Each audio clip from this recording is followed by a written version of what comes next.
Stream is good.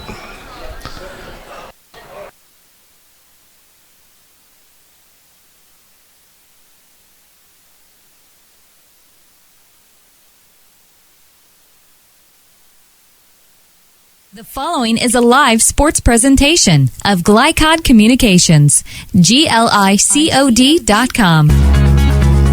Glycod's coverage of Kentuckiana Football Friday starts now. Presented by Interstate Batteries. Good evening, everyone, and welcome to New Albany High School, Burke Field, home of the Bulldogs. Mike Beck, Jim Kazmarek broadcasting tonight from the home of the Bulldogs as they take on the Columbus East Olympians. And Jim, you know all too well as a former head coach here at New Albany how difficult it is to get a win against Columbus East, home or away. Well, you know, they have now won 79 conference games in a row. The last defeat Columbus had in the conference was in 2002 here on this field against New Albany High School, and the score was 35-0. Since that point, they have not lost a conference game, and that was the last year New Albany won the conference. Well, they've got a big task ahead of them if New Albany wants to pull off a win tonight. But this Bulldog team may be the team that can get her done, as they say, because they came in here 3-1 on the season. A heartbreaking loss last week to Bedford North Lawrence. And Columbus East maybe not as stout as they were last year, the 5A state champs. They're down just a little bit, but is it enough for the Bulldogs to get a win? Well, they're down would be a really good thing for most teams. I was talking to Coach Gaddis before the game, and you know they've had running quarterbacks, they've had passing quarterbacks. This quarterback here, I think they're still working on finding his strengths. He's not the running quarterback they've had in the past, and he's not quite the passing quarterback they've had. So, but you know, we're going to look at how resilient New Albany is after that heartbreaking loss last week. They have to kind of very quickly put that aside Friday night and get to work on Saturday morning. I know, speaking with Coach Cooley earlier this year, that he targeted 2 games and prepared for 2 games all season long. And that was Castle, and they won that one, and now Columbus East. So let's hope that for the Bulldogs' sake, that comes true. On the other side, Columbus East, they're an outstanding program with an outstanding coach. All right, well, we'll go ahead and take our first break. When we come back, we'll take a listen to the interview you spoke with Coach Gaddis. That will be coming your way right after this. You're watching Glycod coverage of Kentuckiana High School football, New Albany and Columbus East, coming your way in just about 20 minutes. Stand by, folks. We'll be right back. Your friendly neighborhood Centra Credit Union here. Up for saving money? Visit Centra.org or a branch today for a free loan checkup. We'll look at what you're spending on loan payments at Centra or with other lenders, and if we can help you save money, we'll tell you how, because every nickel counts. Jimmy, oh, what I see there in your ear, it's a nickel. How'd it get there? Even those nickels. Save them up, and someday you'll be rich. Centra Credit Union, centered around you. Federally insured by NCUA. Equal housing opportunity. All loans subject to credit approval. Let's be honest. You don't see Grandma nearly enough. Which means the dead car battery you've spent the morning dealing with has robbed her of precious grandkid time. It's unfortunate, sure, but it's not like she's going to write you out of her will or anything. Right? When you need to be there, you need an Interstate. The car battery auto techs prefer.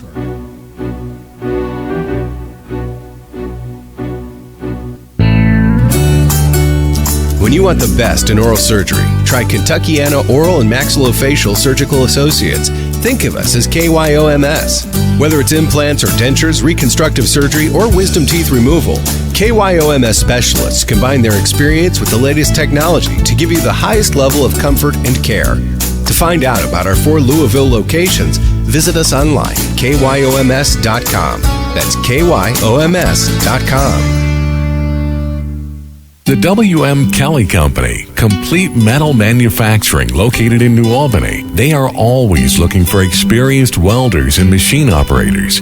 If you're interested in becoming part of their team, contact W.M. Kelly's Human Resources Office at 812-945 888-866-3529 or send an email to info@wmkelly.com. WM Kelly, designing, building, innovating.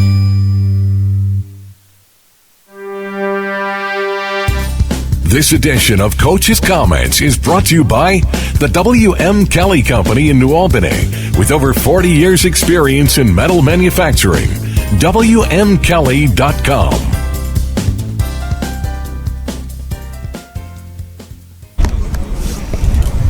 Coach Bob Gaddis, Columbus East High School coach. This is your 16th year at East? 17th? I think 17th. 17th, yeah. And you amassed quite a record. We've had a good run of kids, and I got a great staff, and we've hung in there pretty well. So the continuity of your staff, has that been that's the biggest thing. I haven't had to get new coaches for a long time. We got some guys that come join the program like as volunteers or partial stipend guys, but the core of our guys have been here, and I don't have to do it all. I can turn it over to those guys, and they can coach. Now, but you do turn over players every 3 years. Yeah, we do. So do you find yourself adjusting what you do based on the players you're going to be returning, or do you expect the players to adjust to Bob Gaddis and the things that you've been doing for 17 years? As you know, there's a core of things that you want to do that are intangible that we always think do the things that take no talent well. But as far as offenses and defenses, we'll try to do what the kids can do. We had a running quarterback for the last 6 years, I think, throwing quarterbacks before that. We now have a guy that's not a runner, so we've had to kind of adjust what we do. But the core is the same. You just have to adjust what you guys can do. So points for this game we're looking for? Well, we got to get them off the field. I think their offense is awfully good, and they've got that big play potential. I think that their defense is very capable of making a lot of big plays. I think that field position, their kicker's good. I think our kicker's good, but I think field position is going to be a real key as far as making it a long field. Where we hope to make it a long field for them, a short field for us, because I think that could be a real key. Coach, good luck tonight. Thanks for your time. All right, appreciate it. Good to see you. What brings you and Greg to marriage counseling today? Jake from State Farm. My husband calls him all the time. 2, 3 in the morning, it doesn't matter. Greg, is this true? Yeah, Jake saves us tons on our insurance, no matter what time it is. And how much did he save you? Hundreds. Can I call this Jake from State Farm? You've got to be kidding me. State Farm is there for you anytime, anywhere. Just call or click today. Get to a better state. State Farm. Remember to contact Theresa Lamb in New Albany. Doug and Maureen hope to travel the world as missionaries in some of the most remote nations. We honor them for their work. Thanks, guys. Bill and Frank have served the country with honor during the Vietnam War. Bill has 2 Purple Hearts. Thank you both for your service. We're truly honored to serve a generation that's really made a difference. For more information about American senior communities, please visit us at asccare.com. Hi, this is Sheriff Jamie Knoll of the Clark County Sheriff's Office reminding you to please buckle up, wear your seatbelts, and refrain from texting while you're behind the wheel. Your safety is our priority. Enjoy the game. The Locker Room is proud to be a sponsor of Southern Indiana High School Sports, located in historic Jeff at 319 Spring Street. The Locker Room has been a business for over 40 years and was Southern Indiana's first screen printer. They specialize in wholesale screen printing, t-shirts, and have a full-time graphic artist on staff. No job is too big or small. The Locker Room invites you to team up with the best. For more information, call The Locker Room at 282-8600. That's 282-8600. Thank you, Ashton. Tonight's guest is Coach Charlie Fields from New Albany High School. Coach Fields is the offensive line coach. And Coach Fields, you are now entering your... Long time. A long time? Well, here's what I can tell you about Coach Fields. Coach Fields played for me when I was coaching at New Albany High School from 86 through 88, and then came back as an assistant coach. He was interning under me for 4 years. 4 years sounds good. 4 years, and then I turned over the offensive line duties to Coach Fields, and then we had a change in coaches, and Coach Fields stayed as the offensive line coach. And then there was another change of coaches, and Coach Fields stayed as the offensive line coach. And then I came back out of retirement, and Coach Fields was still the offensive line coach. He became the head coach at New Albany High School, and now again is the offensive line coach for Coach Cooley. So Coach Fields is well familiar with New Albany High School football. Well, thank you very much. The question I would ask you is, from the time you played until you're coaching today in the 2000s, what is the difference that you see in the players? Players don't change. They really don't. It's parents that change. That's the biggest change. Kids are kids. As long as you can coach them and they know that you care about them and you're going to show them a way to be a better player, they're going to do the same thing back whether it's the 80s, 90s, 2000s, or teens. It's the expectation of the parents that changes. Kids are the same. So do you make those presentations to the players differently today than you did in 1990? That is a good point. You have to use technology, the video, PowerPoint, sending clips home to them. Used to be you could just draw stuff up on a sheet of paper or on a dryboard or a chalkboard or something to that extent. Now with technology, you have to be able to use that to capture attention, keep things short and sweet to the point. Boy, I'm glad I'm not coaching today, because when you start talking technology, my technology was going from chalk to dry erase. So. Body in Indiana. We're up in Indianapolis. We went to IU, Bloomington several times. So we felt pretty confident about our team. We spent a lot of time we like a skill position. We got a good combination of some experience. We got some young guys that we like this year. And last week with Stanton, we feel that we have a pretty good defense. We had some things going on. Bedford has an offense that is hard to prepare for. Sometimes it can make you look worse than what you actually are. And we feel that we've cleaned it up and made some adjustments, and we're looking for a much better performance this week. And it's your saying you're never as good or as bad as you think you are, right? That is correct. So tell us a little bit about New Albany's team. Who are we looking at now? Obviously, everything starts with a quarterback, Dylan Clark. He's been playing since he's been a freshman. He's a heady kid, great leader. Kids love him. The offensive linemen, the receivers, he walks into the room, he commands respect. So every football team, no matter what level, starts with a quarterback. Running back, Austin Opal, is our bell cow. And he's going to be the guy that makes things happen for us. Devin Gummer's our big play receiver. Those are the names you hear about quite a bit. We also have on defense, some of our big players are Darius Price and Bryce Humphreys. They've been playing since they've been a freshman, so is Colin Anderson. For them to make plays for us, it means we're doing something really, really rough. Here, their names being called a lot. Coach Fields, good luck tonight, and thank you for your time. Thank you very much, Coach S. Mayhem is everywhere. I'm an extremely average golfer. I take my first full swing of the day and hit a perfect duck hook over the frontage road and right through your windshield. You yank the wheel and end up OB in a water hazard. And if you have cut rate insurance, you could be out a whole lot of green. So get Allstate. And Floyd Knobs. Call Allstate agent Packy Page today.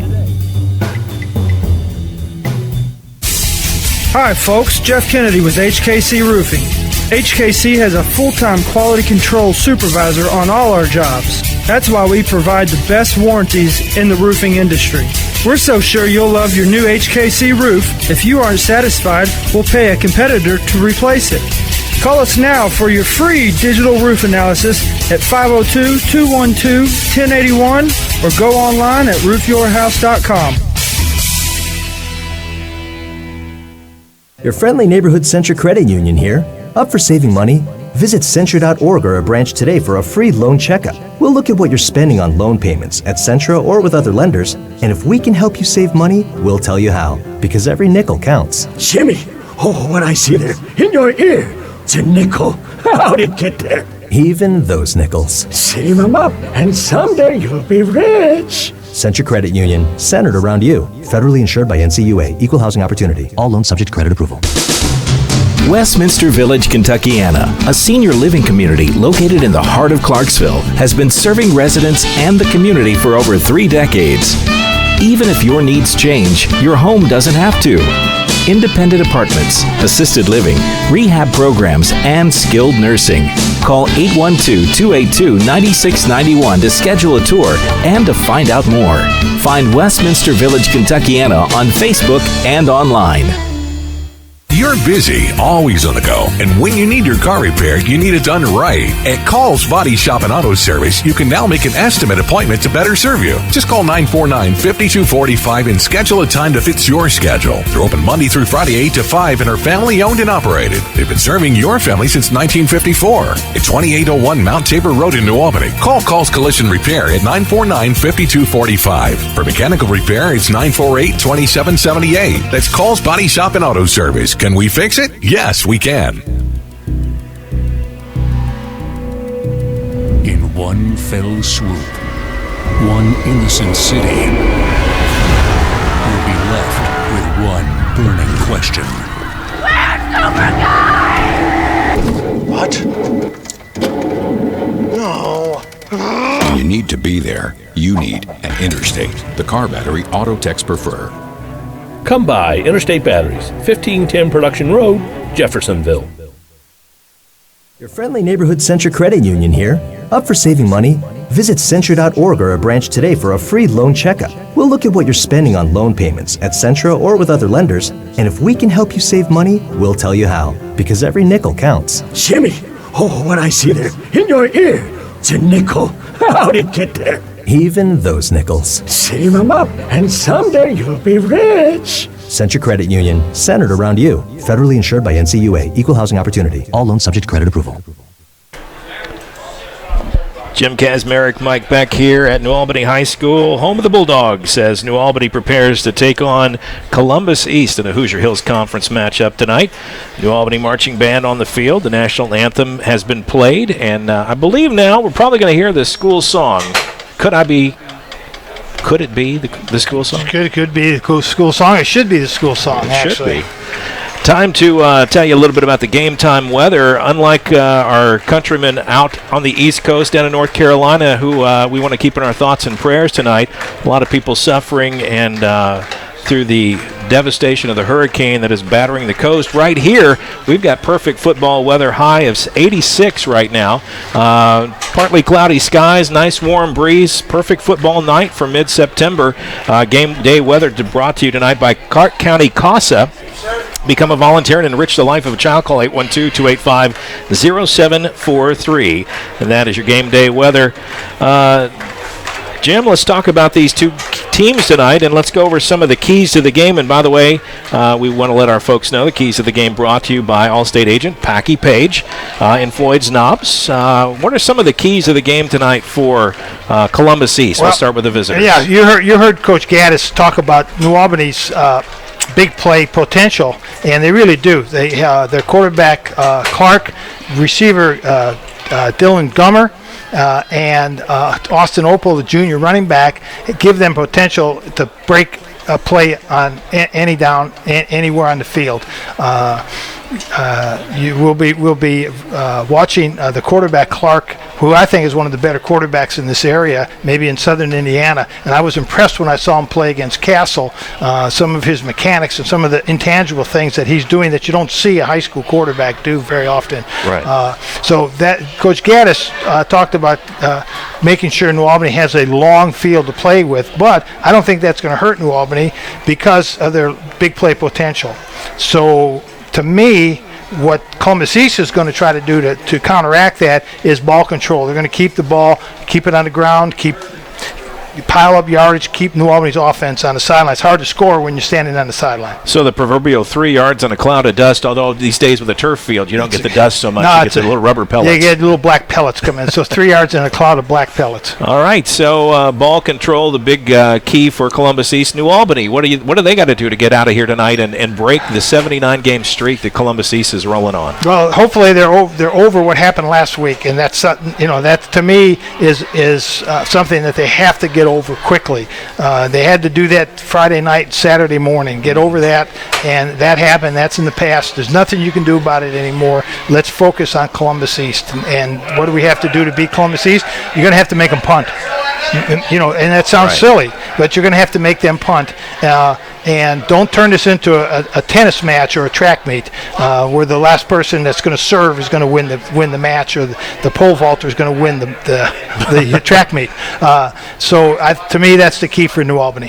One of the things that always becomes a factor are turnovers. Columbus East can't win 79 straight ball games without protecting the ball. How important will it be for the Bulldogs to try to get a strip, get an interception, get something in the way of a turnover? Well, you know how important that is. We saw it last week in the North Harrison Charlestown game, how turnovers and one costly penalty changed the whole complexion of the game. So, you know, a well-coached team like Columbus East is not going to make turnovers. New Albany has to cause turnovers, and there's a difference there. All right, well, we'll go ahead and take a break. When we come back, we'll be very close to the start of the game. A little more pregame stuff to go, but we do want to say thank you to Allstate agent Packy Page, who brought us our keys to the game tonight. For your free quote on car insurance, stop by his office in Islander Point and call 812-202-7271. Thanks again to Packy Page for his support of Glycod. We'll be right back right after this with more good stuff coming your way. Football in about 12 minutes right here on Glycod.com. Stay with us, folks. Mayhem is everywhere. I'm an extremely average golfer. I take my first full swing of the day and hit a perfect duck hook over the frontage road and right through your windshield. You yank the wheel and end up OB in a water hazard. And if you have cut rate insurance, you could be out a whole lot of green. So get Allstate. And Floyd Knobs, call Allstate agent Packy Page today. Many children in your community need a voice. That's why you should volunteer for CASA, court-appointed special advocates who stand for the best interest of abused and neglected children involved in the court system. CASA volunteers are ordinary community members, and as a volunteer, you'll receive plenty of training and have lots of resources to help you with your cases. For more information or to become a volunteer, contact your local CASA office or visit casaforchildren.org. Doug and Maureen hope to travel the world as missionaries in some of the most remote nations. We honor them for their work. Thanks, guys. Bill and Frank have served the country with honor during the Vietnam War. Bill has 2 Purple Hearts. Thank you both for your service. We're truly honored to serve a generation that's really made a difference. For more information about American senior communities, please visit us at asccare.com. Hello, this is Clark County Sheriff Jamie Knoll. I'd like to ask for your vote for re-election on Tuesday, November the 6th. And also, this ad was paid for and approved by Jamie Knoll for Sheriff. When it comes to basketball, the Kentucky Wildcats are legendary. And when it comes to steaks, so is Pat's Steakhouse. Pat's opened in 1958, the same year the Fiddlin' Five won the national title. To make a reservation, call 502-893-2062 and check out PatSteakhouseLouisville.com. And when the weather's nice, make sure to ask about sitting out on the patio at Pat's. Pat's Steakhouse. They're not the best because they're the oldest. They're the oldest because they're the best.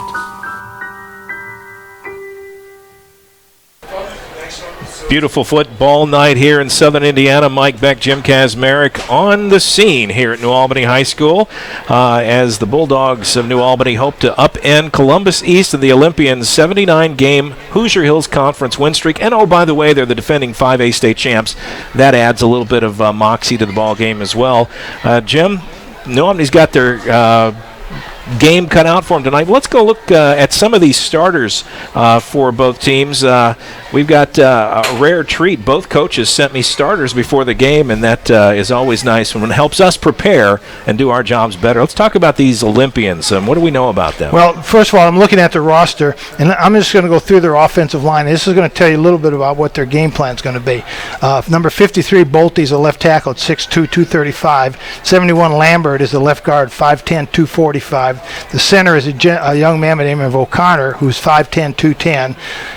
Right guard is Nicholson, 6'3", 255, and the right tackle is Sitterding at 6'4", 250. That should tell you a little bit about what they're going to try to do. Those are some big boys, and they're going to try to move New Albany's defensive line. And New Albany does have some really good defensive linemen. Bryce Mumphrey is a 4-year starter for New Albany, and he's 6'2" and 236, and he's well-built young man. He sure is. Yeah. And what about the skill players for Columbus East? What do we know about their running back? They run a different kind of offense, don't they? Well, it's hard to say because I have not seen. I watched them in warm-up, and they're doing a little bit of the read option kind of thing. So, Gilly's going to be the quarterback. He's going to be the one to make things work for them. He is the kind of the question mark for Coach Gaddis right now as to, is he going to be the runner? Is he going to be a passer? What is his strength? So, 5th game of the season, you got to find out what his strengths are going to be. So far this season, he's 31 for 64, just over 48%, 520 yards through the air, 5 touchdowns, 1 interception. But those are not stellar numbers. They're workmanlike, right? Perhaps. They're okay numbers. 125 yards a game average. So if you don't need to throw it, don't throw it. Okay. Well, let's take a look at the Bulldogs and find out what we can find out about their starting set. We know them perhaps just a little bit better. Well, I saw them play against Castle and was very, very impressed with Clark, the quarterback. And the reason I say that is he is very evasive. And he doesn't scramble just for the sake of scrambling. He'll stay in the pocket if he does have time. But when he does scramble, the thing that he does that you don't see a lot of high school quarterbacks do is as he's scrambling, his eyes are upfield. He is looking upfield for his target to get rid of the ball. A lot of times in high school, the quarterback is scrambling to save his life, and he's looking for someone to hit him. Clark is upfield. His eyes are upfield looking at receivers. He's got a very quick delivery. You'll see how quick his delivery is, how quick the ball gets out of his hands, and he throws a very tight spiral. He is a really good quarterback. He's going to make this team go. Pretty good sized lineup in front of him as well. Yeah, yes, they are. They're good sized players. Again, Columbus East has got some good sized defensive linemen. New Albany's offensive linemen should be able to handle them. This could end up being a very high scoring game. Like I say, maybe the key to the game is who's going to make somebody punt. And don't want to overlook the fabulous sophomore for New Albany, Austin Opel, who's had a great season so far, and maybe a little bit of a surprise for this team. He is he's fast, he's shifty. The thing I like about him, he has a great spin move that at the point of contact, he will spin away from a tackle. Again, that's a trait that's not necessarily taught. That's kind of an innate. I just learned I don't want to get hit, so I'm going to spin away from a hit, and he does that very, very well. All right, and then, of course, the quarterback for New Albany, Dylan Clark, he's 46 for 71 on the season, 741 yards downfield, 9 touchdowns, 2 picks. Not bad, but, he's got room for improvement there. Yeah, and New Albany's very, very balanced, I think, in their offense. In the Castle game, when they passed, they were very effective in passing. When they ran, they were very effective in the running game. So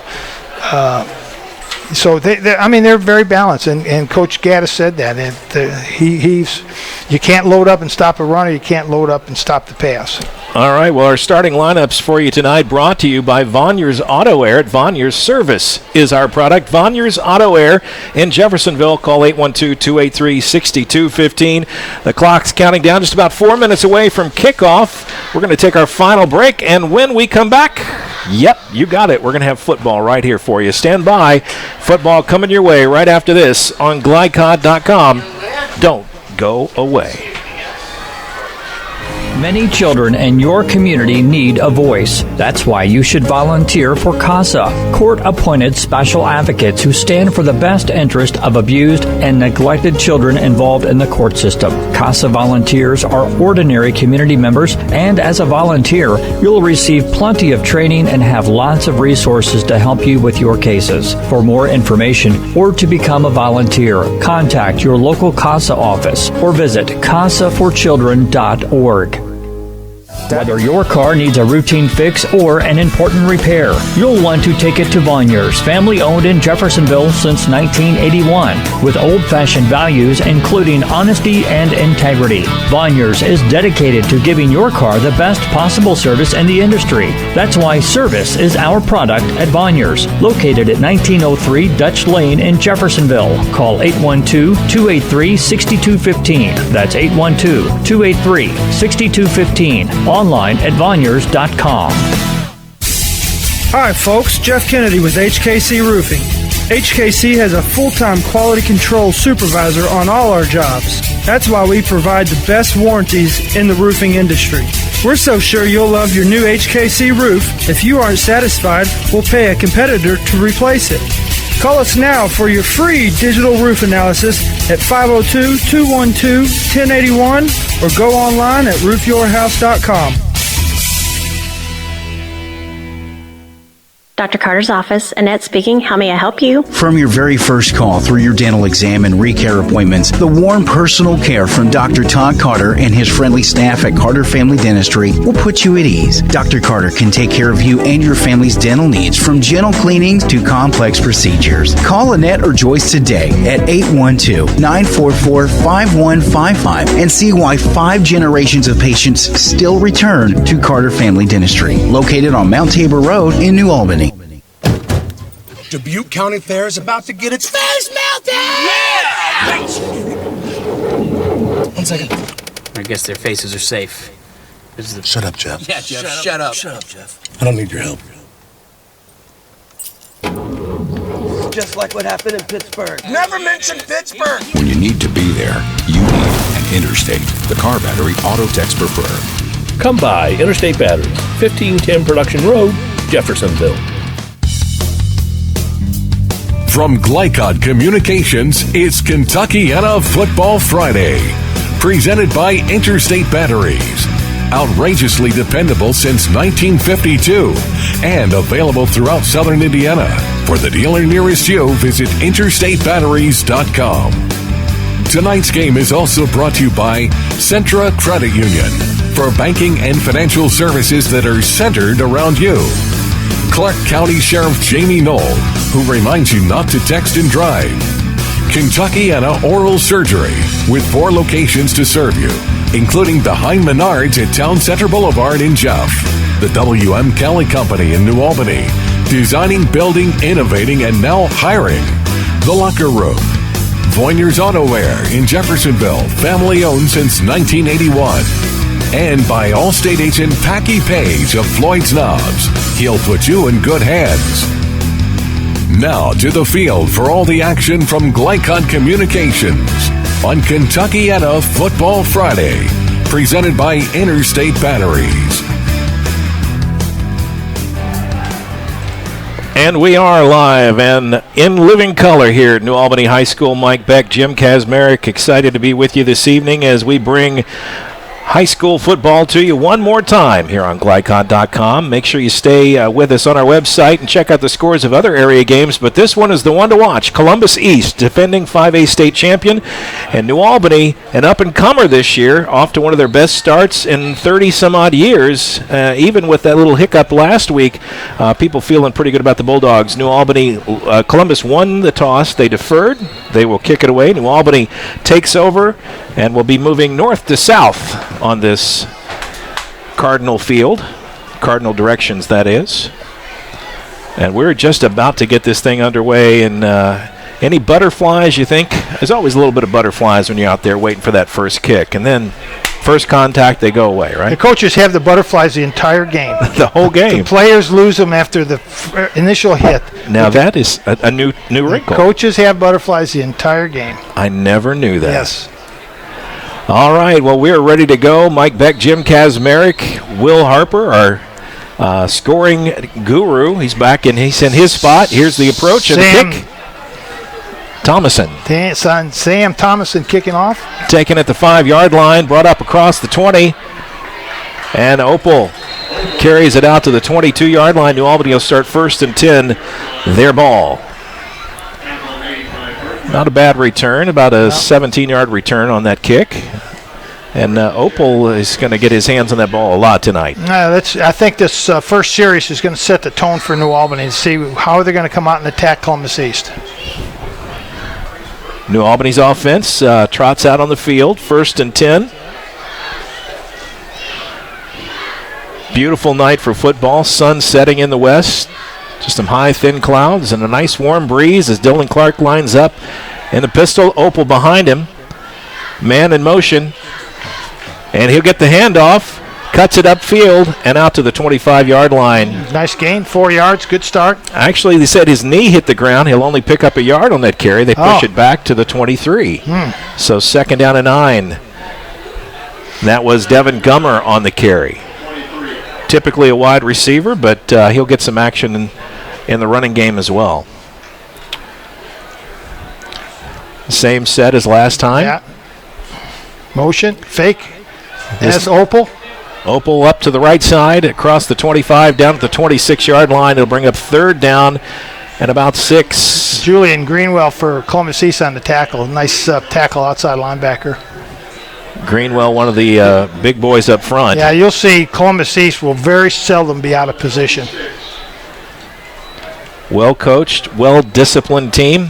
They are the defending state champs, and these kids, they've got a legacy to live up to. They don't want to be the team to lose the streak.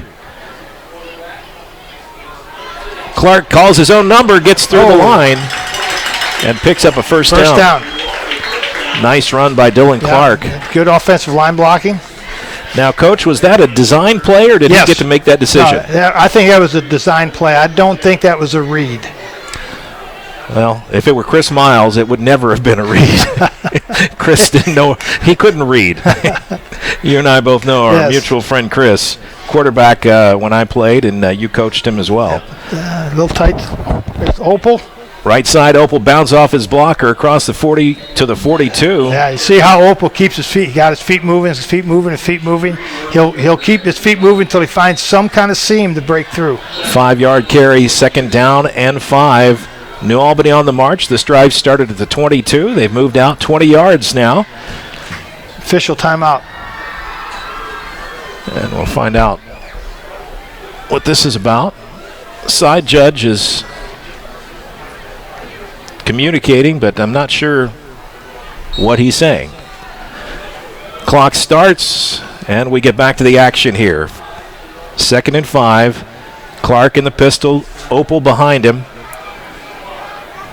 Man in motion is Sutton. Opal with a carry. Got some room. Just short of midfield, but a first down. 7 yards on that carry. 1st and 10 out to the 49.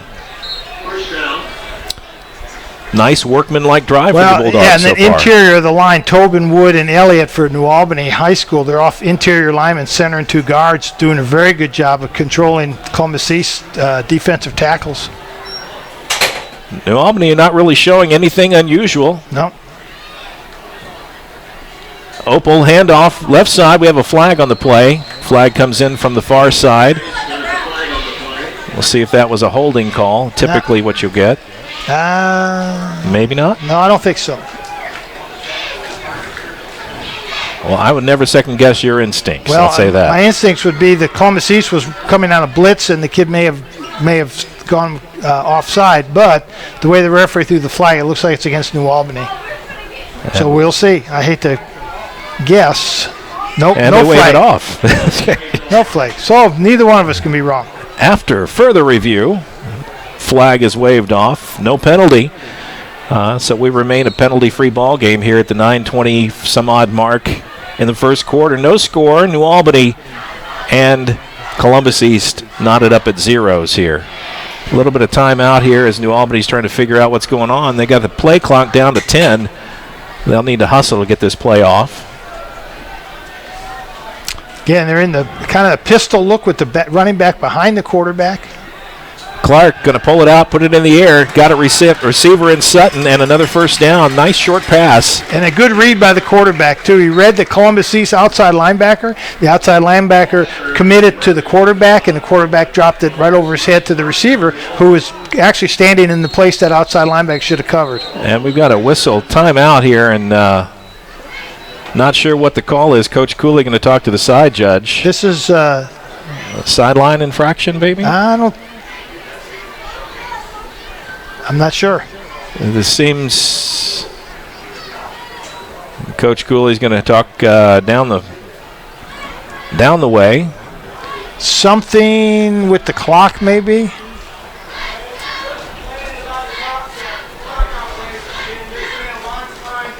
He's got to. Coach Cooley's talking to Mr. Unruh, the athletic director. Don Unruh, yeah. And not sure what the problem is. All right. New Albany, they wave the game started again.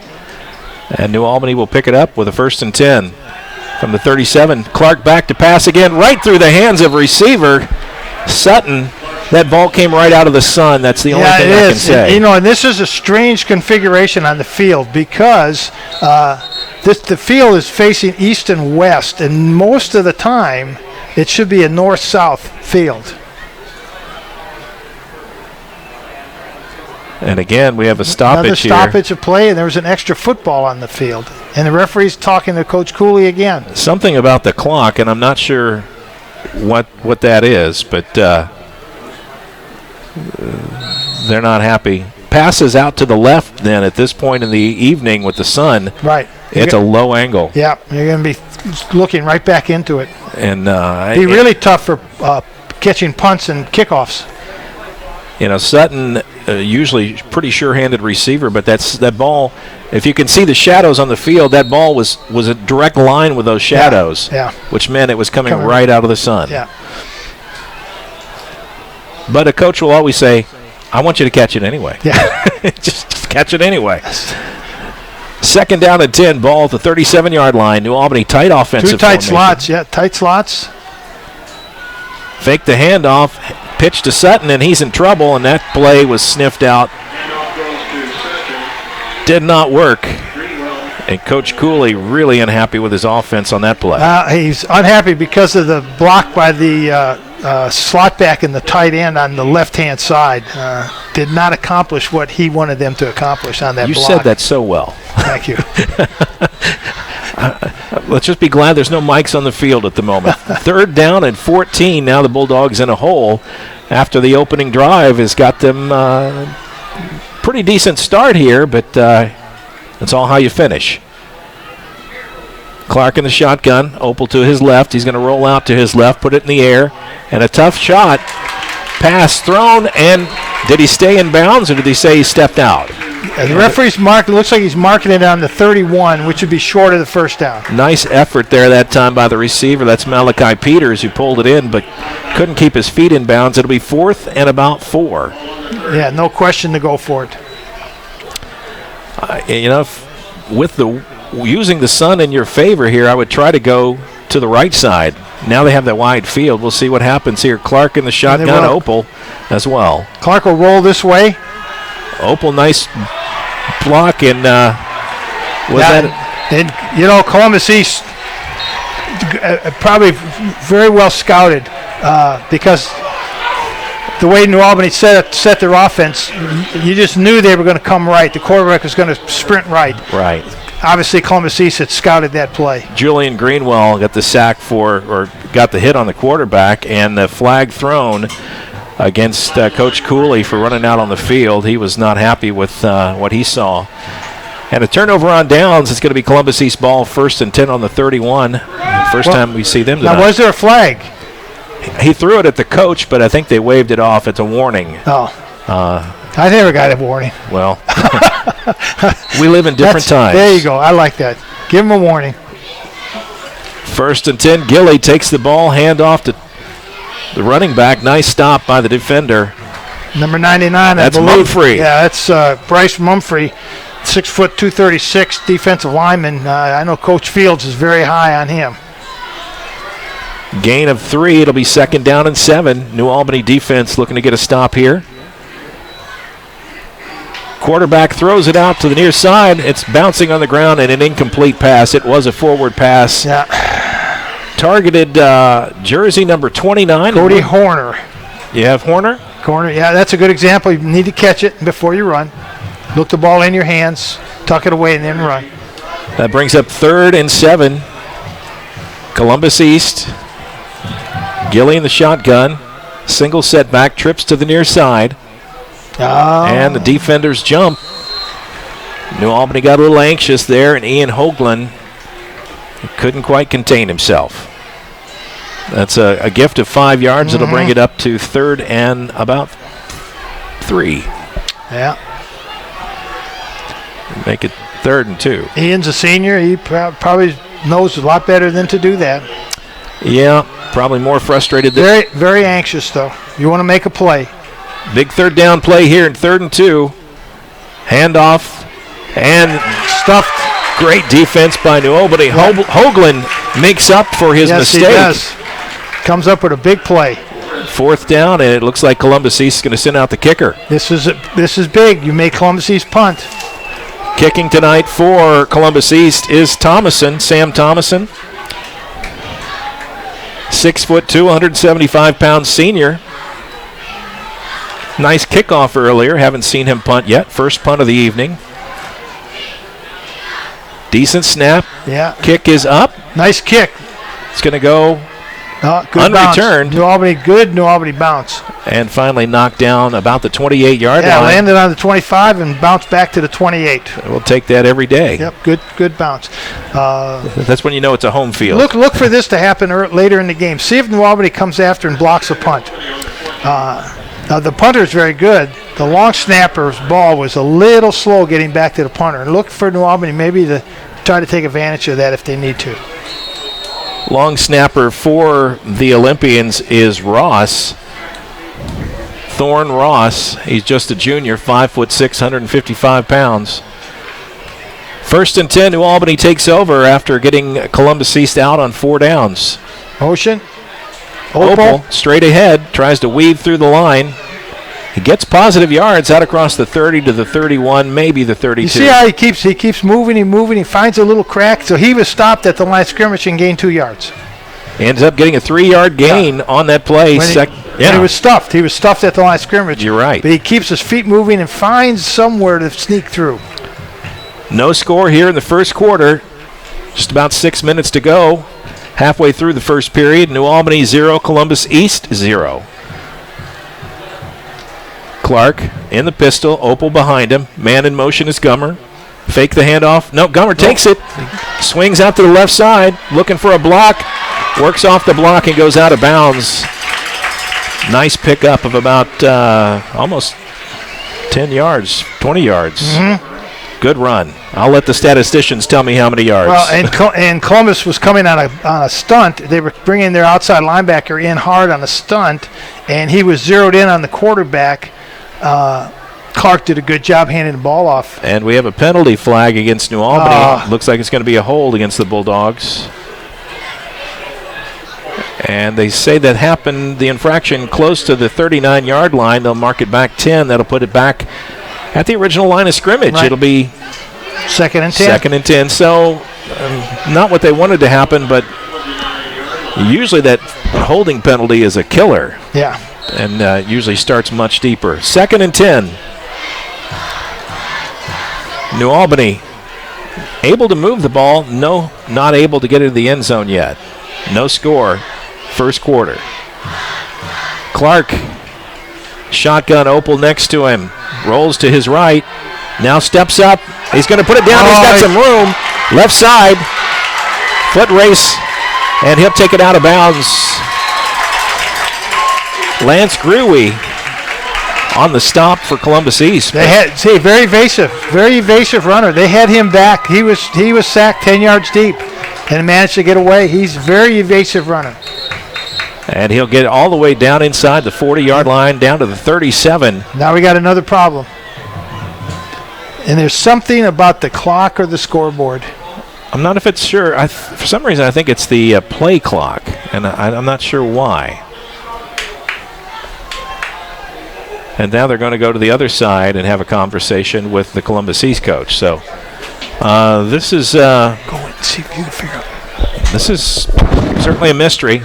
Referee's going to separate the teams, keep them apart.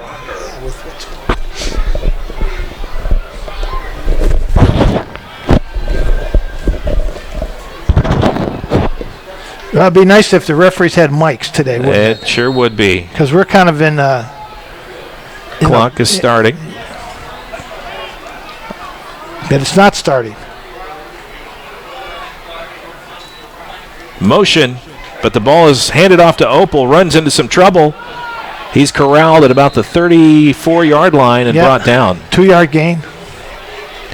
Nice stop that time by Tyler Settle for the Olympians as he comes up to make the stop, but Opal still picks up 3 yards. Even when it looks like he's shut down, he's getting positive yards. Yep.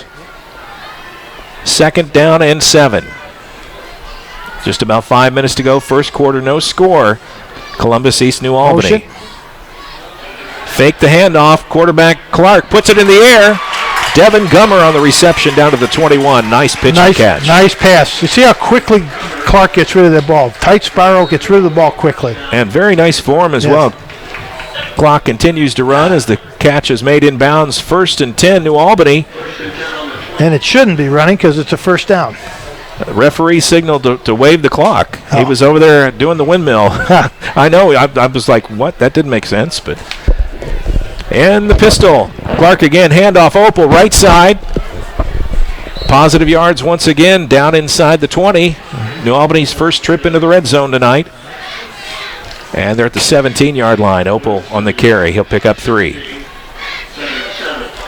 So apparently, we found out from our statistician, Don Simmons. Yes. The problem is the 40-second play clock is malfunctioning. And that's what the problem is. So what the referees have been telling the head coaches is we are going to keep the play clock on the field. Got it. There's the snap. Opal a reverse. Clark trying to get a block. Sutton foot race.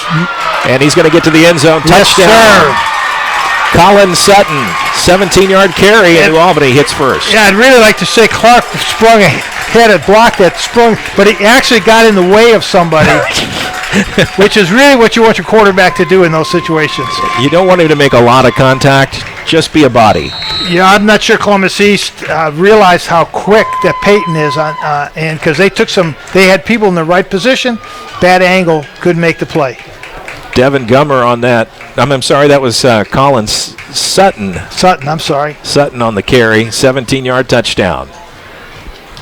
Snap and the hold are good, and the kick is up as well. Littleswope puts it through the uprights, and New Albany strikes first. 7-0 here in the first quarter.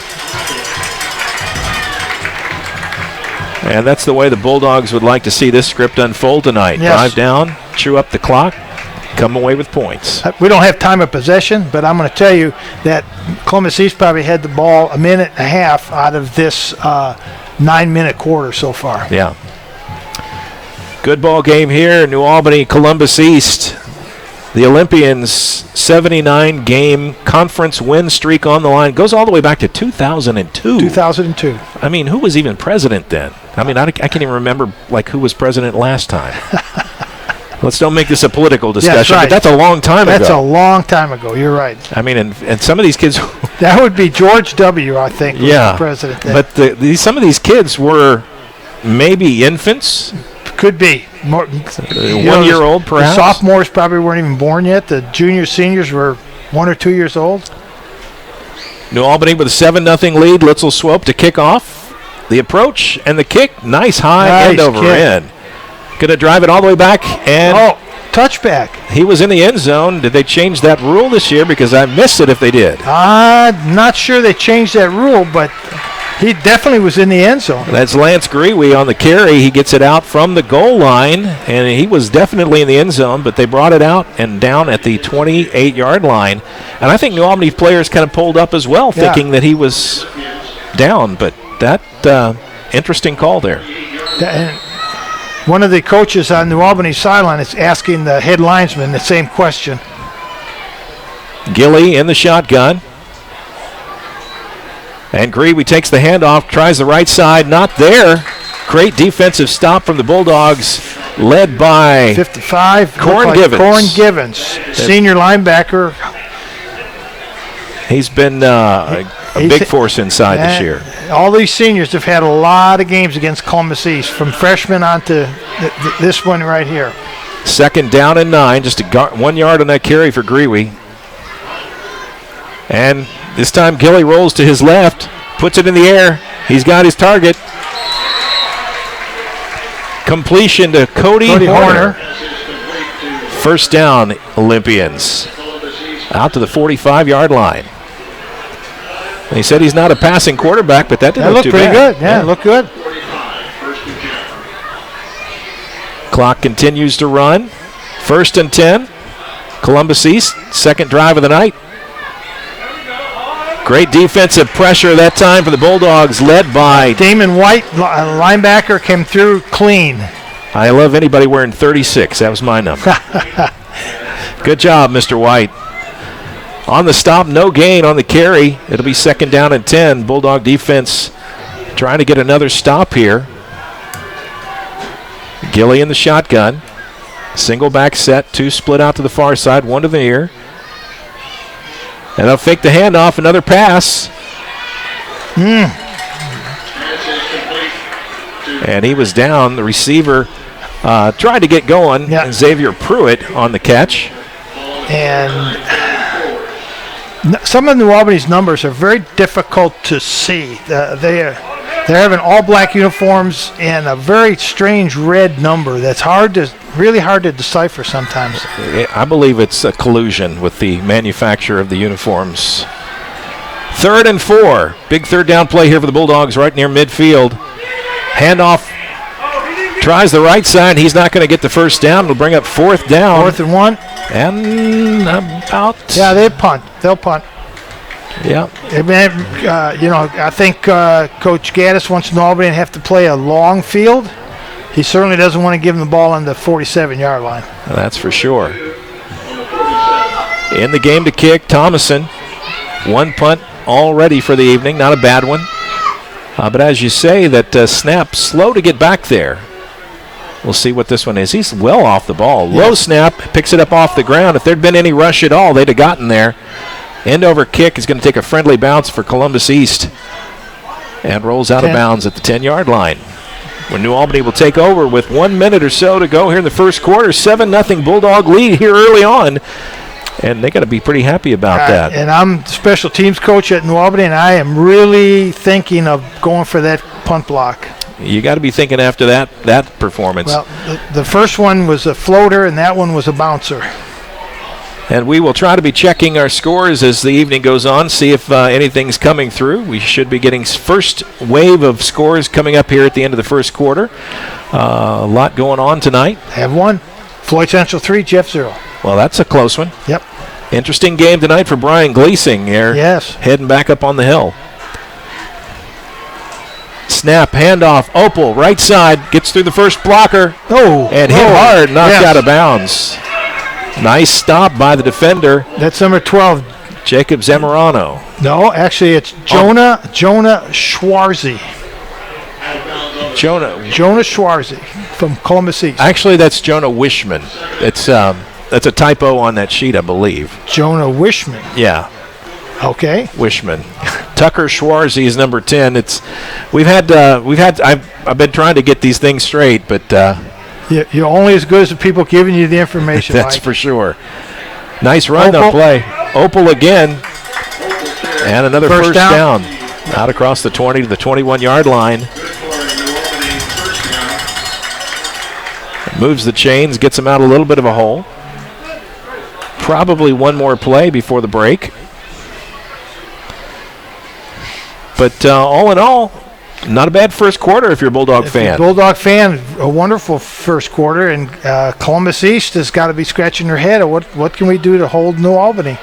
Clark in the shotgun, drops back. He's going to put it in the air. Not too much pressure, but interception. And a great pick, Jonah Wishman. Jonah Wishman with a outstanding one-handed interception, kept both feet in bounds, and he was in the air right on the sideline. And I am sure that Dylan Clark was throwing that ball away, that he was definitely thinking to throw that ball away. Well, you got to throw it higher.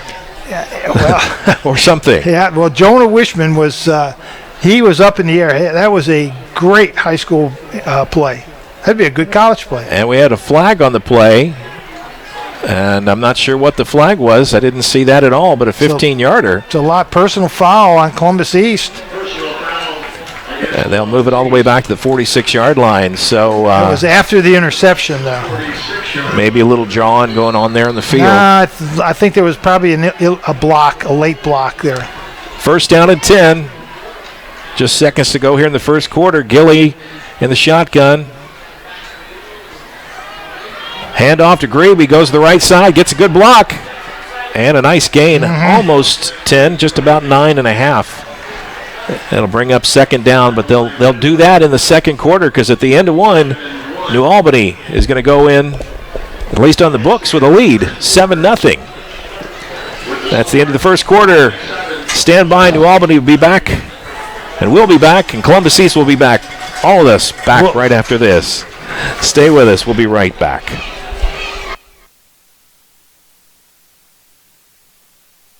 Your friendly neighborhood Centra Credit Union here. Up for saving money? Visit Centra.org or a branch today for a free loan checkup. We'll look at what you're spending on loan payments at Centra or with other lenders, and if we can help you save money, we'll tell you how, because every nickel counts. Jimmy, what I see there in your ear, it's a nickel. How'd it get there? Even those nickels. Save them up, and someday you'll be rich. Centra Credit Union, centered around you. Federally insured by NCUA. Equal housing opportunity. All loans subject to credit approval. And as I said, we would be back, and yes, we are. Second down and 1. Second quarter. New Albany, Columbus East. Bulldogs on top 7-0 after the first 12 minutes. Gilly, handoff straight ahead. And a first down carry. They pronounce it Gravy, I understand. Gravy. Well, however you call it, gravy. It's first down for Columbus East across the 35-yard line. Quick set. Hurry up offense, trying to catch the Dogs out of position. Gravy this time goes down. Nary a yard that time. No gain on the play. Good stop by Bryce Mumfree. It's hard to miss 99 and 95 out there because they got big jerseys. Yes, they do. Yes, they do. Price and Mumfree are two outstanding defensive tackles for New Albany. Gilly going to put it in the air, right side. Oh! Defender went for the pick. Yeah, almost had it too. That would have been a pick 6. Didn't quite get there. 22 from New Albany. That was DeAndre Stroud, who made a real nice break on the ball. Just came up short. Yeah. Zach Pierce on the reception. 3rd and 1. Picked up 9. They got, as you say, 3rd and 1. Greeway straight ahead. He needed 1. He got 2. Got the first down, yeah. Grivey. White came up and knocked him down. But no huddle offense for Columbus East. New Albany, they're taking their time. Getting set, and that's what happens when you get out of position. Yeah. And it's a touchdown, Columbus East, because the Bulldogs went into hibernation Yes, mode. they did. They were out of position and weren't ready and weren't set. And if you go to a high school or college football game, you want to watch something interesting, especially today and these teams that run hurry up. And I'll be quiet while we make this kick here. Thomason in for the extra point.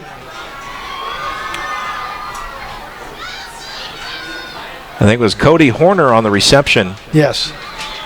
And the extra point is good, and we have a tie ball game at 10:22 here to go in the second quarter.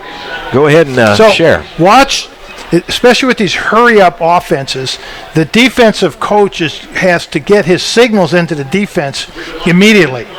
And there's no delay. He doesn't have a chance to look at a play. He's got to be thinking 2 plays ahead. Watch the antics the head defensive coach goes through to try to get the plays in against a hurry-up offensive team. It's very interesting, the gymnastics that the coach is going through.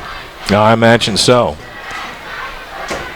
And the hurry-up offense really benefits or favors the offense because they can know what they're going to do. Right. The defense is going to constantly react to it. Right. Deep for the Bulldogs to return this kick to Trey Payton and Austin Opal.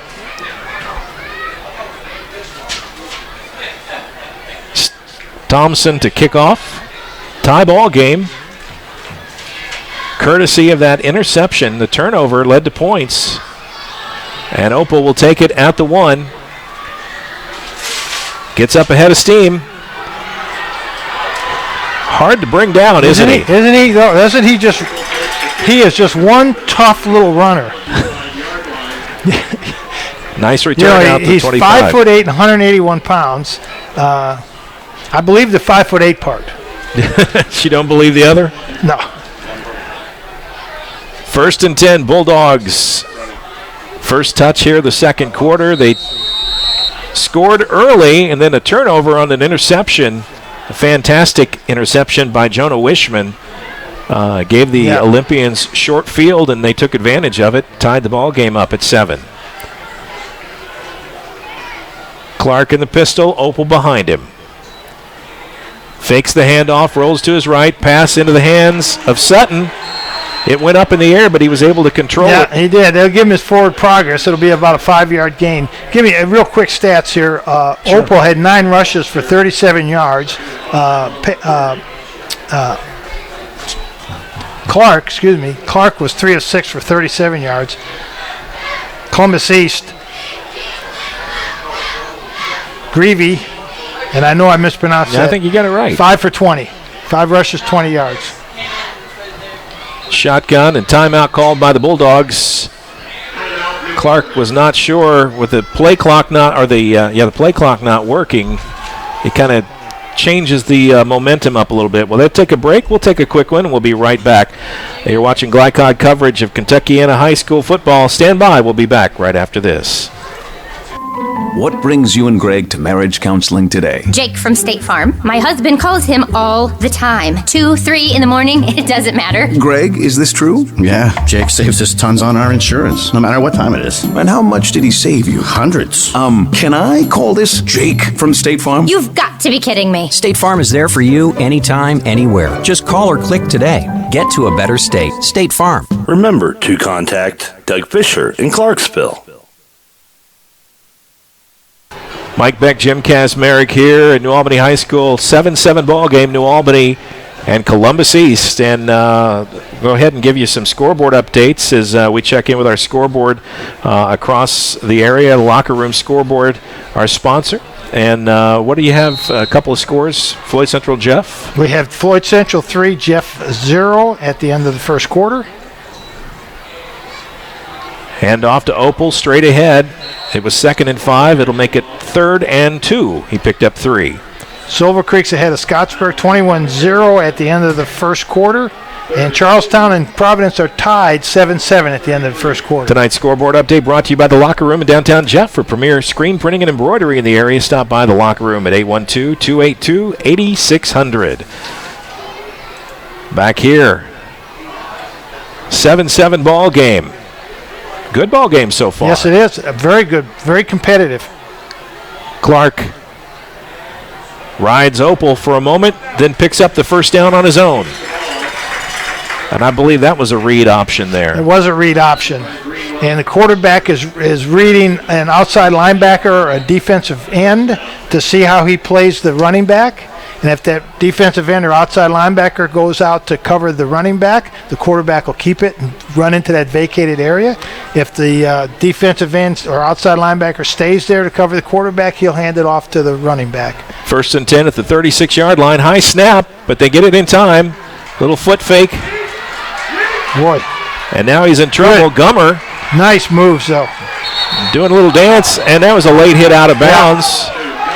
But no flag. You talk about someone made something out of nothing. Gummer was 5 yards deep in the backfield for a loss, and he ended up with a 5-yard gain. After the game, I'm going to take him as a sows here, see what he can make me with it. Because that's the proverbial silk purse that time. That's right. 2nd down and 5. 5 yards somehow for Devin Gummer on that carry.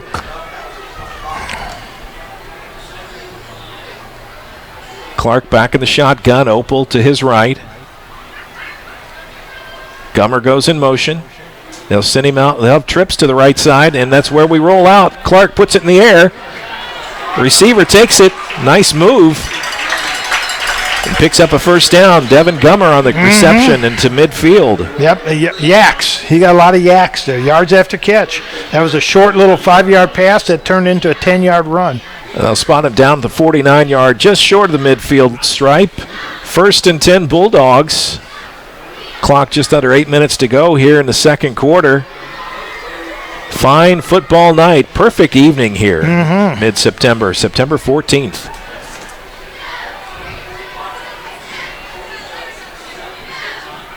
Snap to Clark. Hand off to Opal. Straight ahead. Just, again. Stopped at the line of scrimmage, and he got a 4-yard gain. Got a little head of steam up there and just kept going right over top of one of his own men. Picked up 4. It'll be 2nd and 6. I mean, how many carries can a sophomore handle? Obviously, he's not affected by the wear and tear, apparently. Well, remember last week what I told you. Clark rolls to his left. This is tough for a quarterback. Puts it in the air. And Great reception. And there's a good example there. If you notice his eyes, if you watched Clark's eyes, his eyes were always upfield. He was being chased by Columbus East player, but his eyes were always upfield at the receiver.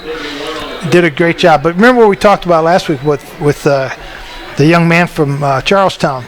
The ball's not heavy, and he doesn't belong to a union. So, he can carry it a lot. Run him like a mule. Yeah. Nice catch by Malachi Peters on that last play. Picked up 9, 3rd and 1. Big third down play here for the Bulldogs. You think Opal will get it? No, quick pass to the tight end. Caden Calloway.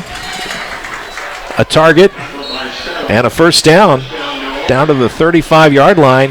So Clark gets rid of the ball very quickly. Nice tight spiral. Short foul. I mean, he just gets rid of the ball so quickly. New Albany's had a history of having some pretty decent quarterbacks throughout the years. Clark, another one in that long line. Yes. Opal breaks through the hole, keeps spinning. Finally goes down to 22. They are right now. They are gashing Columbus East. 13-yard gain that time. Opal on the carry. Clock continues to run. I thought they had to stop for the moving of the chains. Again, I did too. This is strange because this is two rules that I'm certain about and have not been followed tonight. But hey, we learn something every week, don't we, Coach? I guess. I thought the clock always stopped after first down, but apparently not tonight. Clark in the pistol. Straight handoff, Opal. So elusive. Bounces around inside. And inside the 20 for a nice gain. We'll give him 4 yards that time. New Albany winning the time of possession battle. Tied up on the scoreboard, and that's where it really counts. Yeah. Damon White in the game. Looks like they needed an extra blocker. He's going in at a blocking tight end position. Tight left, trips left. 2 tight receivers left. 2nd and 7, high snap. They're going to run it, kind of a power sweep to the left. And Opal on the carry. That extra back to block, that's what it was. And that's the other thing with the way offenses are designed today. You see so many different formations, players in weird places, and players having names of their position that it's not a fullback, a tailback, a halfback, and a quarterback. He's just he's an X. He's an X back. He's a hero. He's a money back. He's a king back. Whatever it works. Yeah. Down to the 13-yard line, 3rd and 1. New Albany on the march. Fake to Opal, pass, and incomplete. Quick shot that time. 4th and 1. Clark had a little bit of pressure. Columbus East came with a little bit of a blitz and got a little bit of pressure on him. The left tackle came over to the sidelines to speak to the coaches. He heads back out. That was Hayden Reed. And they'll put in a fourth down play for 4th and 1. They're going to come left. It certainly appears that way. Yes. And they roll to the left. Clark puts it in the air, and he'll have the first down. Once again, Malachi Peters is the target. I think he's caught more balls than anyone tonight for the offense. He has. Well, they've spread it around quite a bit, too. Gummer in the past has been their main receiver, but everybody's in on the action tonight. First and goal, ball at the 6-yard line. New Albany knocking on the door. Clark, snap, Opal carry, and a big hit. This time Opal can't get out of his arms. Now, that was a defensive stunt that had Opal's name all over it. That looked like Jonah Wishman. Jonah Wishman, thank you. A loss of 3 on the carry. That'll put it back to the 9-yard line. Still second and goal. A rare carry for a loss that time by Opal. But you had a sense that they were targeting him. That'd be a good man to target. Pass is up, and it's in the hands of the receiver. It looked like he was in the end zone, but they're going to spot him at the goal line, just shy. Just inside the 1-yard line. Gummer came back to it. He was being chased by Wishman. He protected the ball, and they're going to spot it down at the 1-yard line. It'll be third and goal from the 1. Timeout taken by the Bulldogs. So that's their second done. 1 to go here in the first half. They take a quick break. We'll do it as well. We'll be right back right after this. You're watching Glycod coverage of Kentuckiana High School football. Stay with us, folks. What brings you and Greg to marriage counseling today? Jake from State Farm. My husband calls him all the time. 2, 3 in the morning, it doesn't matter. Greg, is this true? Yeah, Jake saves us tons on our insurance, no matter what time it is. And how much did he save you? Hundreds. Can I call this Jake from State Farm? You've got to be kidding me. State Farm is there for you anytime, anywhere. Just call or click today. Get to a better state. State Farm. Remember to contact Doug Fisher in Clarksville. Back of the action here. Columbus East comes back to the field. New Albany as well. Third and goal from the 1. Bulldogs trying to punch this one in, get back on top. They led early 7-0. Now it's a tie ball game. Columbus East picked off a pass at the New Albany 31 and then ended up driving it in. Clark goes under center. He saw something he liked. He's going to push forward. Sneak it in. Yeah, he's in. Old school. Quarterback sneak under center. Touchdown New Albany. And the Bulldogs back on top 13-7. Quite the game this evening. Mm-hmm. And everything we thought it might be. And a nice crowd tonight, too. Very good. And a special thanks to the staff and administration of New Albany High School that allowed us to be here tonight for this broadcast. Litzel swope in for the extra point. These things become real important, as they found out last week. Snap and hold are good, but they got in there and got the block. They got the block. Nice diving effort from Trevor Foster to block that extra point kick, and now New Albany is on the schneid, as they say. Yes, and that's kind of what happened last week to them also. They got in that odd situation of having to now go for 2, and let's hope that doesn't, for New Albany's sake, let's hope it doesn't come back and be an integral part of the game. But yeah, against a team like Columbus East, you really don't want to get in those kind of positions. You really need to play a pretty clean game, and New Albany has so far. They've made one mistake on an interception. I don't really think that was a mistake. I think Clark was trying to throw the ball away, and the kid from East just made an outstanding play. Yeah, but even those special teams are the things that championship teams are made of at this level. Right. And you've got to be able to seal that kick. Another beat longer, and New Albany didn't get that done, so they'll kick off. Litzel swope will put it in the air. New Albany on top, 13-7. Now they're in a position where they'll have to go for 2 at some point, you would at least assume. 3:40 to go in the first half. And New Albany giving Columbus East all they can take right now. Actually, the better team. Litzel swope kicks it off. Uh-oh, out of bounds. This one's not a good kick. No. It goes out of bounds at about the 21-yard line. That'll give Columbus East some field position. Litzel Swope shaking his head, and I'm always amazed at a kickoff how it goes out of bounds because it's a big field. It is, Coach. I've been out there, and in defense of the kicker, a lot of times the coaches will tell him, and we'll design a coverage. We want you to kick it inside or put it on the numbers, or put it inside the hash marks. Well, that's all well and.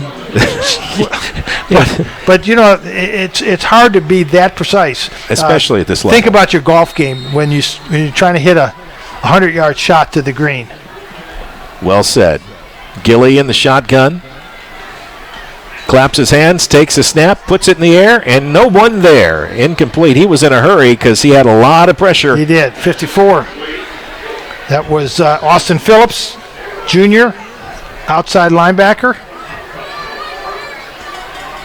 He came in a hurry. Yes, he did.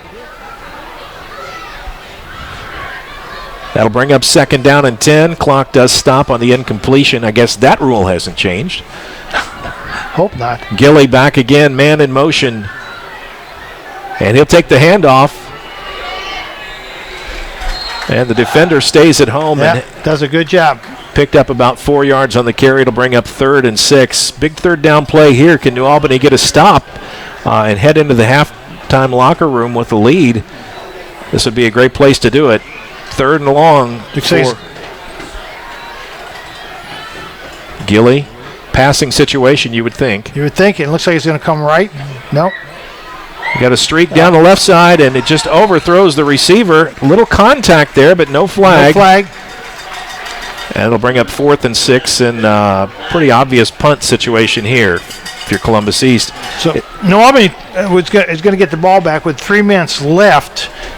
I know they can move the ball down the field within those 3 minutes. My question for you, is this a great place on the field and time on the clock go for the really block. Go for it? You go for the block, you change the momentum. You block this kick, you change the whole momentum of the game. Well, we'll see what Coach Cooley has in mind here. Everybody set?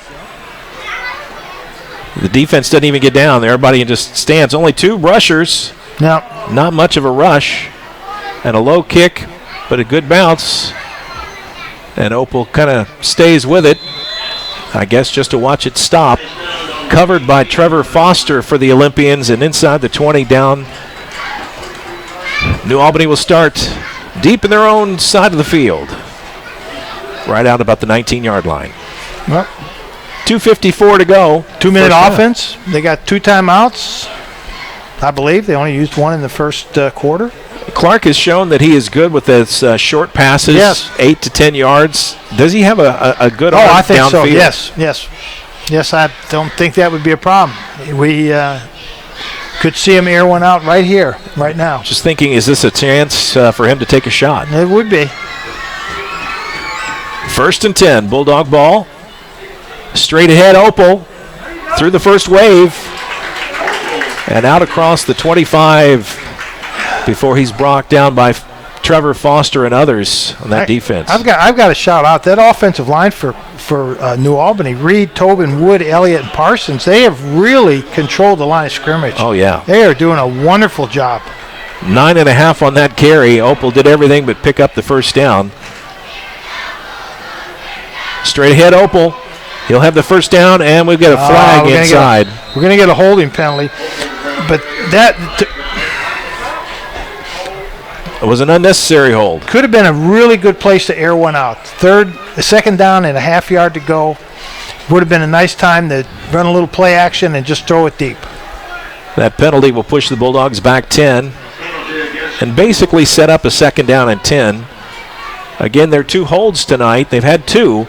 Both have been almost pushes it right back to the 2nd and 10 situation, which for most schools could be a problem. New Albany, they're able to pick up those kind of yards. That's not something we could always say about New Albany's offense. So, good thing tonight. With their skill people and where their offensive line is playing. Wide set offense. Clark keeps it himself. Straight ahead, out across the 25. Good gain. Picked up 7, 8 yards. Yeah. 3rd and Well, just going to be give him 9, really. Third and 1. That was run all the way. The quarterback draw. Clark doesn't carry it often, but when he does, he's able to pick up good yards because everybody's keying on Opal, let's just be honest. Third down, 3rd and 1. This time it is Opal. And finds a way to... He was hit at the 25-yard line, and he ended up at the 30-yard line. That's called falling forward. Yes, I don't know if he was falling forward or stumbling forward, but that was a 5-yard gain from nothing. 1st and 10, Bulldog ball out at the 30-yard line. Clock now a little bit of a factor. If they're going to try to get to the end zone, they're going to have to hustle.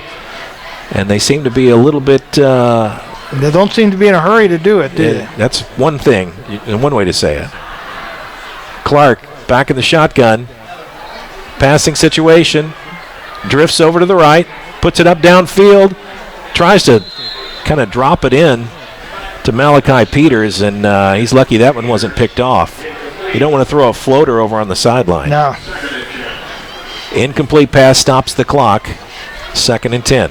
Columbus East has gone into kind of a soft prevent, rushing 3 linemen and playing 2 deep safeties and 6 across the middle zone. Handoff, Opal rips ahead for about 15. Across the 40 down. And the clock continues to run. At the 44-yard line. Clock is ticking. New Albany, you would think they'd know instinctually to get in that hurry-up offense and move. Opal straight ahead again. Nice run. Again across the 50 down to the 40-yard line. Make it the 41-yard line of Columbus East with 28 seconds. They certainly are not giving the chain gang a chance to get set up because they have started that clock very quickly. And I'm going to have to check the rule book because this doesn't make any sense. I'm wondering why New Albany's not calling timeout unless we don't have any. Clark going to put it up, overthrows his receiver, just can't get there, and that will stop the clock for sure. But every time, this has been played this way for years. It was this way last week. First down stops the clock with the move of the chains, but not tonight. And that is a mystery, and folks, I'd love to tell you we know why, but we simply don't. And this will be probably the last play of the half unless there's a penalty on the defense. So, well, do you take a shot? Oh, yeah, take a shot. Clark in the shotgun. Take your shot. Opal to his right. Clark takes his time, dances around. Past the line of scrimmage. And it's caught, but it's going to be academic at this point. Right. It was a penalty, and can the half end on a foul? It cannot end on a foul by the defense, but it will end on a penalty on the offense. All right. Well, that is it. At the end of 2, New Albany goes in the locker room with a lead, 13-7. Columbus East will get the kick to start the second half. But the Bulldogs have turned in a nice half of football. Can they hold it together for another 24 minutes? We'll take a break. We'll be right back and figure that out with our halftime coverage right after this. Stand by, folks. Halftime coming your way right after this. Hello, this is Clark County Sheriff Jamie Knoll. I'd like to ask for your vote for re-election on Tuesday, November the 6th. And also, this ad was paid for and approved by Jamie Knoll for Sheriff. When it comes to basketball, the Kentucky Wildcats are legendary. And when it comes to steaks, so is Pat's Steakhouse. Pat's opened in 1958, the same year the Fiddlin' Five won the national title. To make a reservation, call 502-893-2062 and check out PatSteakhouseLouisville.com. And when the weather's nice, make sure to ask about sitting out on the patio at Pat's. Pat's Steakhouse. They're not the best because they're the oldest. They're the oldest because they're the best. Whether your car needs a routine fix or an important repair, you'll want to take it to Vonyers, family owned in Jeffersonville since 1981, with old-fashioned values including honesty and integrity. Vonyers is dedicated to giving your car the best possible service in the industry. That's why service is our product at Vonyers, located at 1903 Dutch Lane in Jeffersonville. Call 812-283-6215. That's 812-283-6215. Online at Vonyers.com. Dr. Carter's office, Annette speaking. How may I help you? From your very first call through your dental exam and recare appointments, the warm personal care from Dr. Todd Carter and his friendly staff at Carter Family Dentistry will put you at ease. Dr. Carter can take care of you and your family's dental needs, from gentle cleanings to complex procedures. Call Annette or Joyce today at 812-944-5155 and see why 5 generations of patients still return to Carter Family Dentistry, located on Mount Tabor Road in New Albany. Your friendly neighborhood Centra Credit Union here. Up for saving money? Visit Centra.org or a branch today for a free loan checkup. We'll look at what you're spending on loan payments at Centra or with other lenders, and if we can help you save money, we'll tell you how, because every nickel counts. Jimmy, oh, what I see there in your ear, it's a nickel. How'd it get there? Even those nickels. Save them up, and someday you'll be rich. Centra Credit Union, centered around you. Federally insured by NCUA. Equal housing opportunity. All loans subject to credit approval. Tonight's halftime report is brought to you by Centra Credit Union, centered around you. Find out about online banking and other services by visiting Centra.org. Welcome to halftime. Mike Beck, Jim Kazmarek at New Albany High School, where the Bulldogs lead the Columbus East Olympians at the halfway point. Score 13-7. New Albany on top, and not a bad-looking game from the Bulldogs tonight. They're going to have to put it together in the second half to get a win, but let's go over some of the stats, at least what we have here so far. Well, so far it's been all New Albany in the first half. Clark is 9 of 15, 1 interception for 80 yards. Opal, 19 carries, 102 yards. Clark is 4 carries for 47 yards and a touchdown. And, Sutton, 1 carry, 17 yards and a touchdown. Receiving, they need to make these numbers they're a little small. A little bit bigger. Devin Gummer, 3 receptions. Colin Sutton, 2. Peters, 1. And Caden Calloway, the tight end, 1 for Columbus East. The quarterback, Cole Gilly, 4 carries. His passing was 4 of 7 for 53 yards. And our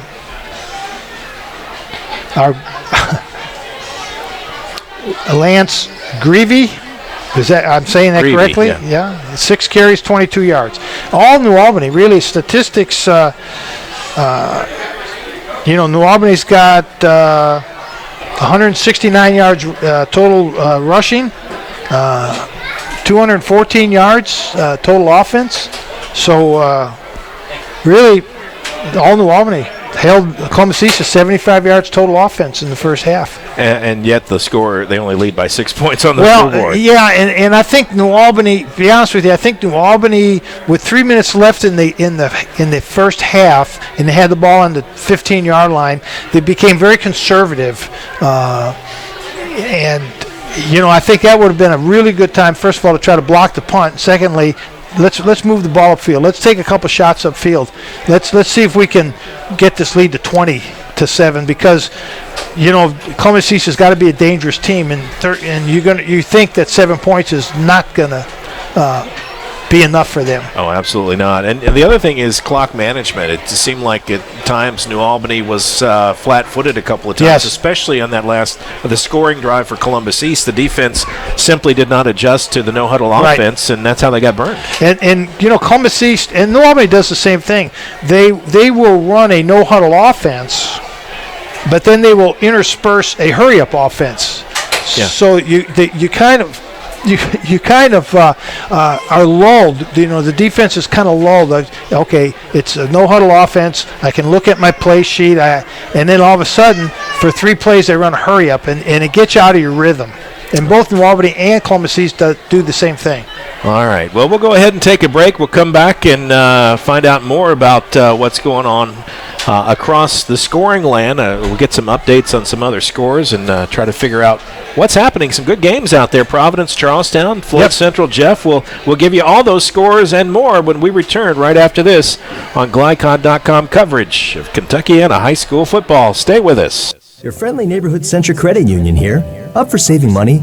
Visit Centra.org or a branch today for a free loan checkup. We'll look at what you're spending on loan payments at Centra or with other lenders, and if we can help you save money, we'll tell you how, because every nickel counts. Jimmy, what I see there in your ear, it's a nickel. How'd it get there? Even those nickels. Save them up, and someday you'll be rich. Centra Credit Union, centered around you. Federally insured by NCUA. Equal housing opportunity. All loans subject to credit approval.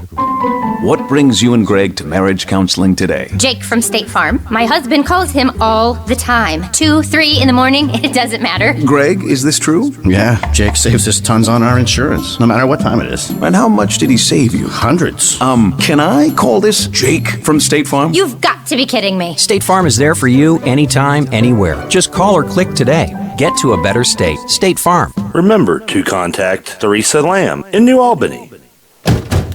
Dubuque County Fair is about to get its face melted! Yeah! 1 second.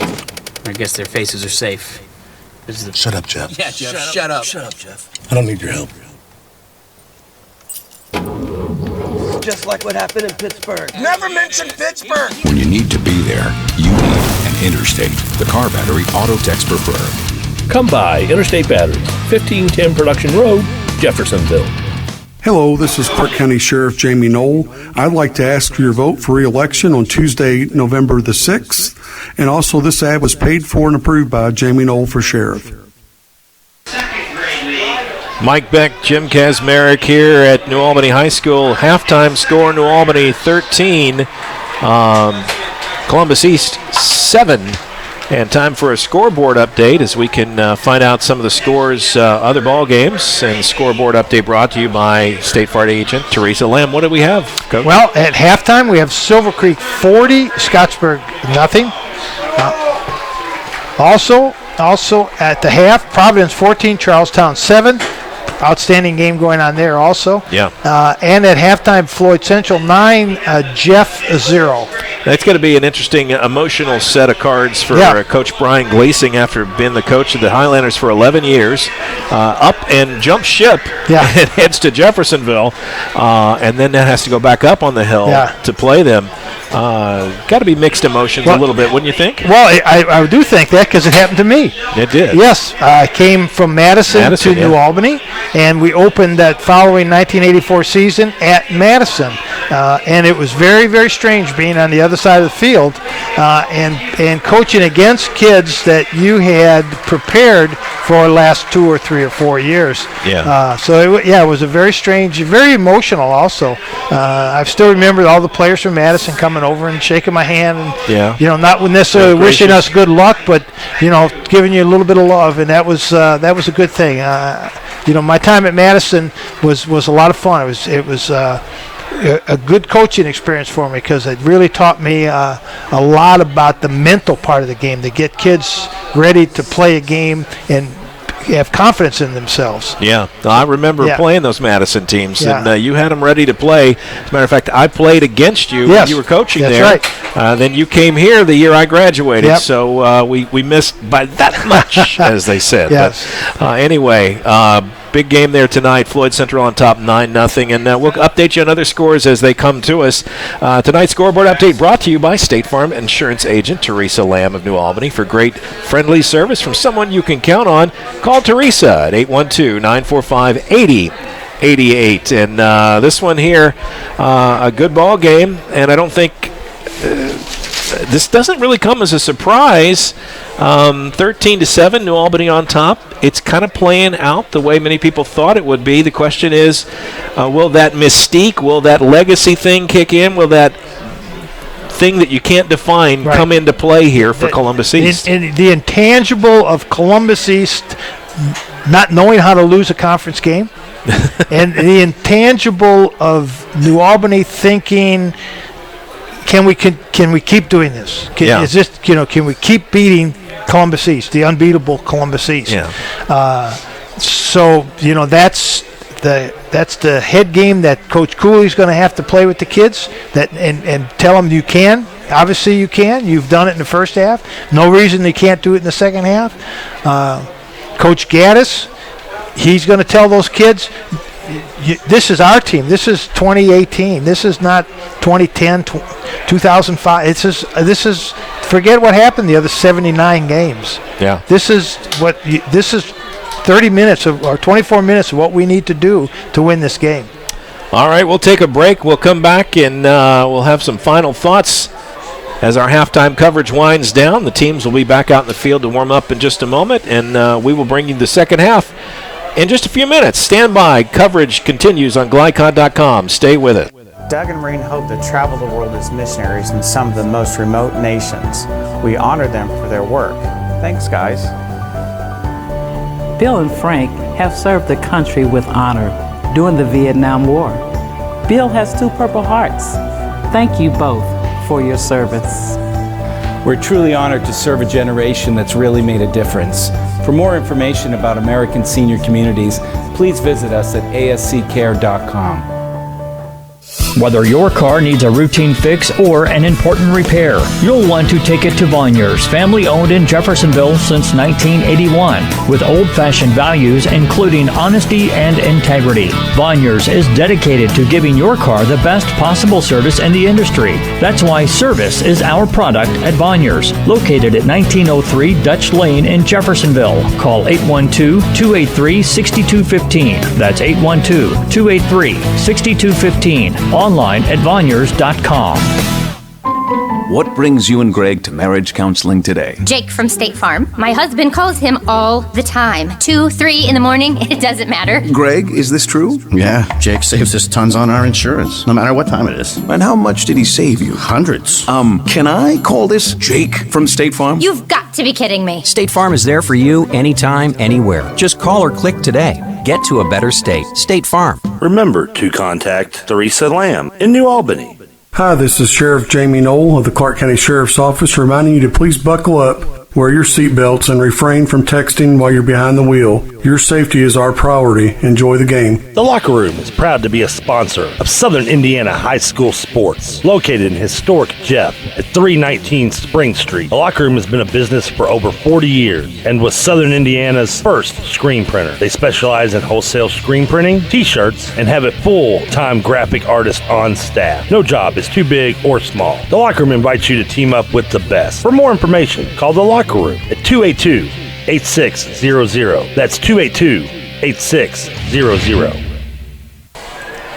Welcome back. Halftime coverage continues. Mike Beck, Jim Kazmarek, and really wanted to be here tonight. Grateful that we had the opportunity to bring you this ball game. Just had a feeling that this was going to be a good one tonight. New Albany and Columbus East. On paper, most people go Columbus East, well, that's a win. Yeah. For them. Right. And it has been for 79 straight Hoosier Hills Conference games. But this isn't the same team that won state last year, and New Albany's got some weapons. Yes, they do. And like I said, I think New Albany was the better team in the first half. They took it to Columbus East. They outgained them, outplayed them, tackled better, ran better, threw better passes. They just looked like a much better team than Columbus East in that first half. And you got to wonder, and I'll ask you this because you coached for so many years, both here at New Albany and elsewhere, how much the second half will be a physical football game and how much of it will be the mental battle that the Bulldogs have to – they've got to win 2 games, really, right, here in the second half, and it's not just the scoreboard game. No, they have to win the mental game, too. They have to take that, we just talked about that little voice that's on your shoulder telling you can't do it. They have to get that little voice off that shoulder, and they can do it. And they, Coach Cooley, whatever he said at halftime, but one of the things have to be, you've proved now that you are a better team than Columbus East. Go out there in the second half and continue to do what you did in the first half. One thing that may help these Bulldogs, they got over the hump with another team that's been a real bugaboo for them, and that's Castle right. early in the season. Yeah. Perhaps that win, coupled with that agonizing last-second loss last week, is the mental fuel they need to get through this. Very well could be. They test their mettle and. Yeah. Well, we will see as the clock runs down. It doesn't look like you're going to put an extra 3 minutes up as we become accustomed to. But we'll see. Nope. No, it Ready looks to like go? we're going to get this thing underway here. And Columbus East will receive. So big series for both teams. New Albany will kick it away. Litz will swope, put it up in the air, and hopefully not kick it out of bounds as he did last time. I'm sure he's kicking himself. They did put 3 minutes up. Oh, there they go. Well, we're out of breaks, so so we can talk for 3 more minutes. We can talk for 3 minutes. I can do that. Well, you know so much football. That's not hard at all. How have you been in a situation like this coaching? I mean, when does it happen that they start to believe, hey, we got this. Do you see it in their eyes? Is it a way they hold themselves? Well, I think, yes to all that, but I think you see it more in their demeanor during practice. And you've finally communicated to the players that they can be successful, and you'll see it in their practice work ethic. And to me, that was it. Now, the other part of it is when something, and I'll give you a good example. We were playing Jeff one year, and, of course, that was a big game back then, New Albany Jeff, and still is. Mm-hmm. And we had a linebacker by the name of Andre Stubbins. And Andre was a really good high school football player. He actually a state champion or shot putter. And the defense made a great stop. And the offense came out and fumbled on the very next play.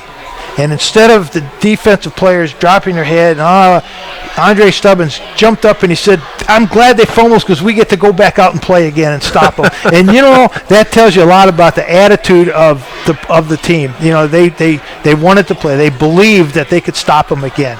And that's when you've crossed the threshold, that you're finally communicating to the players. And not to get too philosophical here, but really that's what's being communicated to these kids, I think, more than anything else. There'll be a time, and we've all gone through this as players, where the pads come off for the last time and you can't play anymore. Right. Because you're injured or you've just moved beyond your skill set. But the lessons they learn about overcoming adversity, that's what high school sports and high school athletics, whether it's football, soccer, girls, boys, doesn't matter. Right. They learn lessons on how to overcome adversity. That's maybe the most important thing they learn. Yeah, and I always said that if the only thing I ever taught one of our players was how to block and tackle, I was a very poor coach, because there's so many other lessons that we're supposed to be teaching these young people as educators that I hope to this day that we've communicated those to the kids. Well, overcoming adversity is probably the biggest one. And how to lose with grace. And how to win with grace. And that too. We live in an era, especially the social media era, this political era that we're in, where it doesn't seem like anyone has grace on either side. Right. And those things, they need to be taught. They need to be instilled. And high school athletics is a great place to do that. Great place to start. All right, well, third quarter about to get underway with the help of the foot of Mr. Litzel Swope. He kicks it down, and it's going to go out of bounds once again. And Columbus East will get a nice little bonus there to start the drive. Yeah, an extra 15 yards. I guess if I'm the coach, and that's why I'm not a coach, I just say kick it as far as you can down the middle of the field. Yeah, well, I never coached kickers. They are a different kind of football player, and I always had an assistant coach that dealt with the kickers, so I would stay as far away from them as I could. I'm not even going to ask that anymore on that. Gilly hands off, sweep to the left side, and he dives forward. Hand off to Mark McDonald, tailback. Columbus East really does not do anything fancy. It is very, very basic football. They're doing it out of a spread formation and a read option, but it is very, very basic. 8 yards on that carry, 2nd and 2. This time the Bulldogs defense stiffens. He may get the first down, but they only give up a yard or two. They mark it right at the 45, and they'll give it to him. First down. Now they signal third down. Now they're moving the chains. It's confusing. 1st and 10, Columbus East, ball at the 45-yard line. And the clock keeps running. And the pass out into the flat. And the receiver breaks a couple tackles and loses the ball. And it looks like a Columbus player got on it. I can't tell. I can't tell either. That was and Columbus East did recover. That was a 10-yard fumble. And that's how the ball rolls in this high school level. Yeah, good example there of hustle, that the play's never over till the whistle blows, and the Columbus East player was still hustling downfield. Big forward roll gives Columbus East some additional yards on that play. And the ball spotted at the 25-yard line. A nice first drive of the second half. And the Bulldogs saying, wait a minute, we need to get a handle on this. Twin back set with the quarterback in the shotgun. A little different look this time from the Olympians. Bulldogs, and now they're trying to figure out something, I guess, with the clock. And now it starts. New Albany had an injured player that came off the field a little slow that time. Not a good job tackling that time, as Greavy carries the ball. Greavy. Yeah, Greavy. Picks up 9, 2nd and 1. He went right past a few black shirts, picked up 9 yards. Hand off to McDonald this time. And he has the first down, and Columbus East all of a sudden on the march. All of a sudden their offensive line is come alive and is taking it to the Bulldogs. We didn't talk a lot about halftime adjustments because sometimes they don't really come into play, but tight formation this time. Greavy inside the 10-yard line. That'll be second down and 7. Yeah. I think the halftime adjustment Coach Gaddis made was you need to play harder. This is a good New Albany team. You need to play harder. And we have a stoppage of play, timeout called by the referee. Again? I'm not sure why. Nope, New Albany timeout. Yeah. So the Bulldogs want to take a quick break. They'll stop. So, yes, I believe Coach Gaddis, probably in a very demanding way, told his team to play harder. Play better and play harder. This New Albany team is not going to fold. I bet he jumped all over them. In a nice way. Yes. Because, we can't yell at him. Motivational speaking, perhaps. Well, sometimes you just say, I'm coaching in a loud voice. Yeah, very, very good. I'm not yelling. New Albany a little shell-shocked on this early drive here, the second half, but, should they be surprised? Columbus East certainly not going to roll over and play dead. No. Absolutely not. No. And Bulldogs had better get their moxie back if they want to stay on top of this one. Columbus East threatening inside the 10-yard line, 2nd and 7, ball at the 9. That's a term you don't hear very often anymore either. McDonald weaves his way into the end zone. No, they say he was down. Down on the 1. You don't hear moxie much anymore. Yeah, no, you don't. First and goal, Columbus East. They're going to hurry up. Shotgun. McDonald untouched into the end zone. Yeah, he did. Yeah, that left side of the Columbus East line. And they made that look like child's play out there. Yeah. Tie ball game at 13. Bolte and Lambert, 6'2", 235, 5'10", 245, pretty much cleaned the hole right there for the running back. Extra point attempt by Thomason. Key, important point. Call back to that earlier extra point by New Albany, which was blocked. Snap is there, kick is up, and it's good. No pressure really from the Bulldogs. No. And now they trail 14-13. All right, we talked about adversity. Now they got it. Yep, now they do. And Columbus East came out and did exactly what they needed to do. Go down the field and put together a good drive. And now you put doubt in New Albany's head. Now the New Albany players got that voice again. They got to dust it off their shoulder. Don't listen to that voice. Yeah, that voice is going to tell you can't win this ball game, and that's exactly what the players are probably telling them across the line. Yeah. Trust me, I've played against these Olympians. Right. Yeah, I did too. I coached against John Stafford. I coached against Coach Gaddis when he was at Evansville Rights. Columbus East that was a tough win. It sure was. And the players would tell you can't win. You guys are going to lose. Yeah. And we'd be lined up against them. And guys would be talking to us like that. I remember those days. So, but that's been the hallmark of this program going back for 30, 40 years. When they first entered the conference in 78, 79. Nice kick by Thomason back at the goal line. And they'll bring it out. Opal. And and in defense of the referees, and God knows I don't defend referees that often, but in defense of the referees, the ball did not cross the goal line. His feet and his body were, but the ball was not across the plane of the goal line, so it was not a dead ball. I will take your word for it. 1st and 10, ball out at the 18-yard line, and that's where the Bulldogs will take over on offense for the first time here in the second half.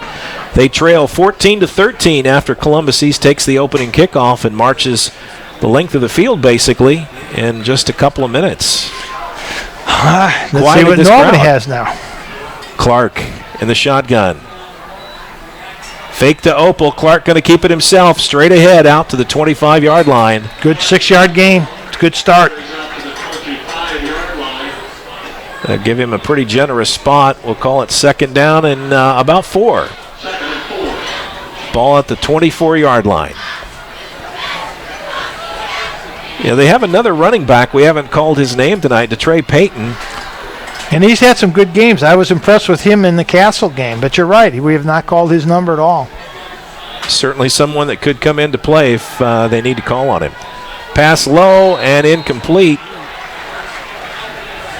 Hard into the hands of, I believe, Sutton. And he doesn't drop many passes. That was a little low.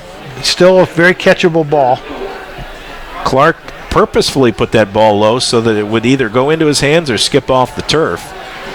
Nice. Okay. This is a big play for New Albany. 3rd and you don't want to punt the ball back to Columbus right now. Receivers getting set. Clark gets the offense. He'll shift to the left. He's being chased. He's got to throw it up and throw it away. And that's going to be not the outcome the Bulldogs were looking for in that series. Columbus East read that play all the way. 4th and 4, the 24-yard line. Bulldog punting unit out to kick it away. This is their first punt of the game. It sure is. Dylan Clark is the punter for the Bulldogs. Any chance you might see a little trickeration I here? wouldn't do it here. Be kind of risky, I would think. Talk about your short fields. Clark could ostensibly run it, but he'd have to have a Mack truck in front of him. They're going for the block. They did. Kicks low and a bouncer, but taken on one hop. Keeps his feet. He's got the sideline. And they can't bring him down. Dalton back. Do we have a flag? There are flags on the play. I don't.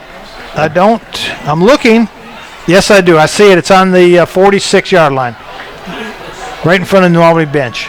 There is a flag. I thought there was one back and here. And I did see a block in the back. And it will come But back. I didn't see the referee throw the flag. I saw a motion like there was a flag, but I didn't actually see it. Yeah. So penalty against Columbus East and a break for New Albany. Yeah, big break for New Albany. That would have been a dagger. Block in the back. We'll push him back 10 yards. Columbus East takes over on their own 44-yard line. 1st and 10. They lead by 1, 14-13. They sliced through New Albany's defense last time. Can they find a way to get it going here? Quarterback Gilly hands off up the middle, and the running back corralled. And he stopped. McDonald goes nowhere. I tell you, Price and Mumphrey really pushed back, changed the whole line of scrimmage. They moved the line of scrimmage back about 4 yards. I imagine they had their manhood question on the sidelines during that offensive series by the Bulldogs. We'll watch them again. See what they do. 2nd and 11, loss of a yard on the carry. Gilly rolls out to his left, going to put it in the air, has a receiver. He's hit immediately, but he'll make the catch out near midfield. 3rd and 5.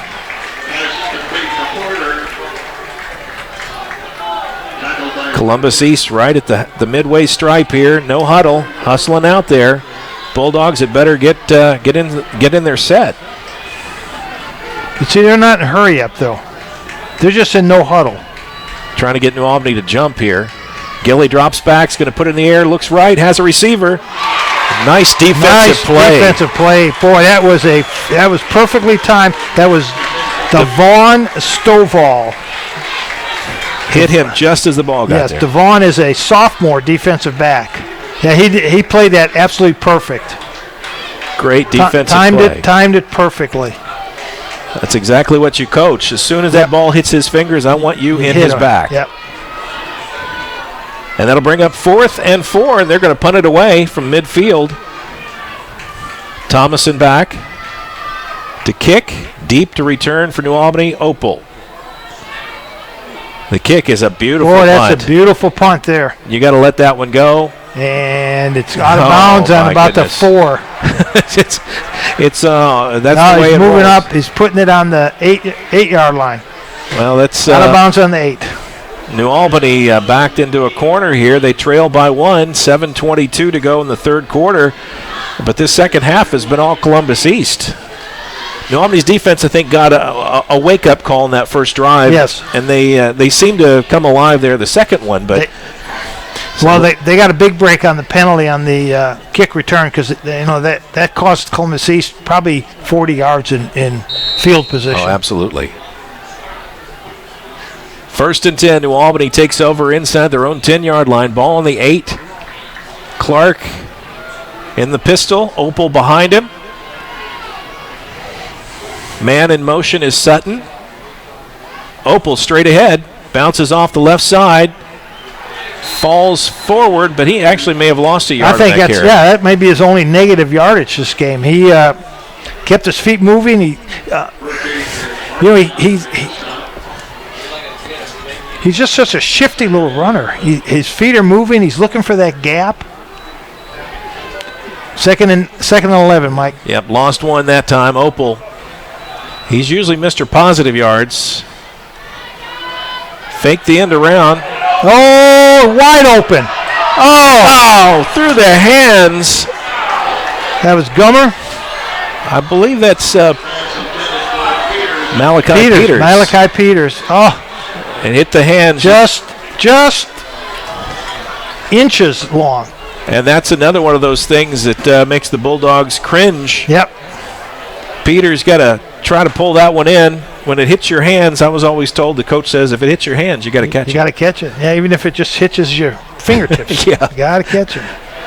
Got to catch it. That's the big play New Albany was looking for.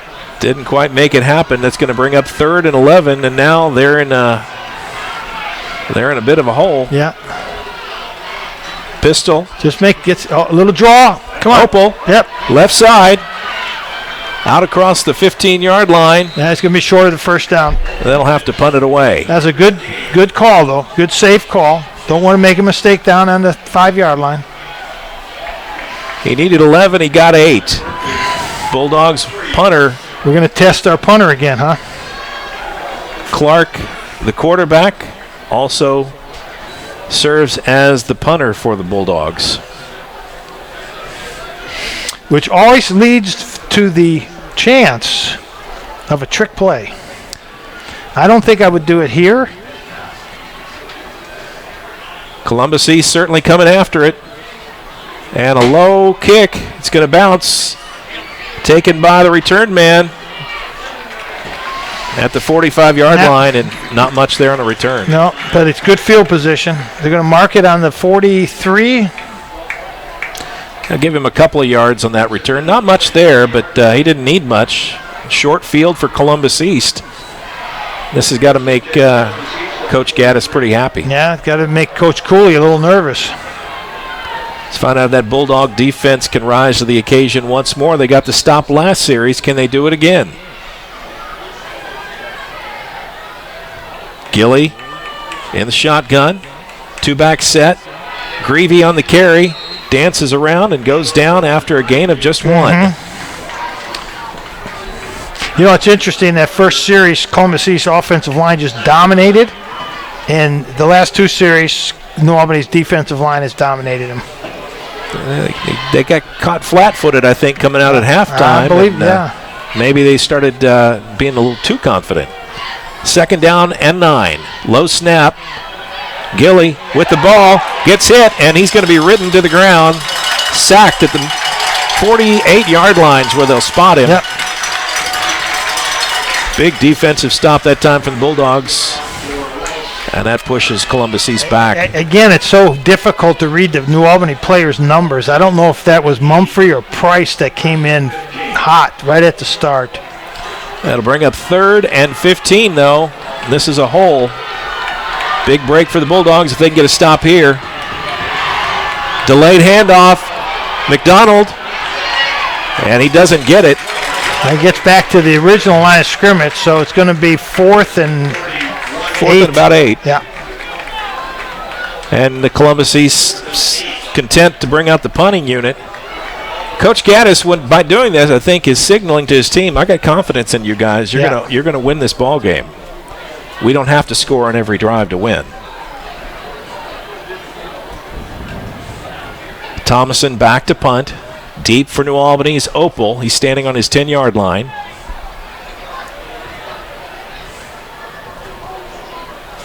And what are we waiting for? I think we're going to run the clock down. Is it now? What a nice punt. Not even an attempt by the Bulldogs to return it. And they'll take it into the end zone for a touchback. They'll come out to the 20, 1st and 10. Too good of a punt. Yeah, too good. Now I see what they were trying to do. They were trying to get a delay of game, move it back 5 yards, and if he'd have done that, the ball would have been on the 5-yard line instead of kicking it into the end zone. It's like, you know what? If you want a delay of game, you can always get one. Yeah, well, you're right. You can always get it. That's not hard to do. Unless somebody just loses their nerve and snaps it anyway, which may have been the case. Who knows? Under 4 minutes to go, 3rd quarter. 14-13, good ball game here. Columbus East on top. Sutton, the man in motion, handoff straight ahead to Opal. He's in a hurry. 1 more to go. Can't get it done. Great last. Up to the 48-yard line. Chased down by. And he is telling the coach, feed me. Tyler Settle on the tackle. Feed me. Give me that ball. I want that ball. Quit messing around with all the other plays. Give me the ball. I like that attitude. I love that attitude. 1st and 10, New Albany out at their own 48-yard line on that run by Opal. Clark snap, handoff Opal again, bounces to his left. And he'll get across midfield.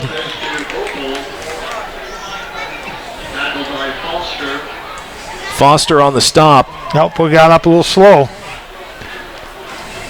Well, he was running against 4 white shirts. Yeah, and they had a pretty rough tackle. It almost could have been called a horse collar tackle there. I haven't seen that call this year. No, but that was right around the shoulder pad, neck area. So he's out of the game right now.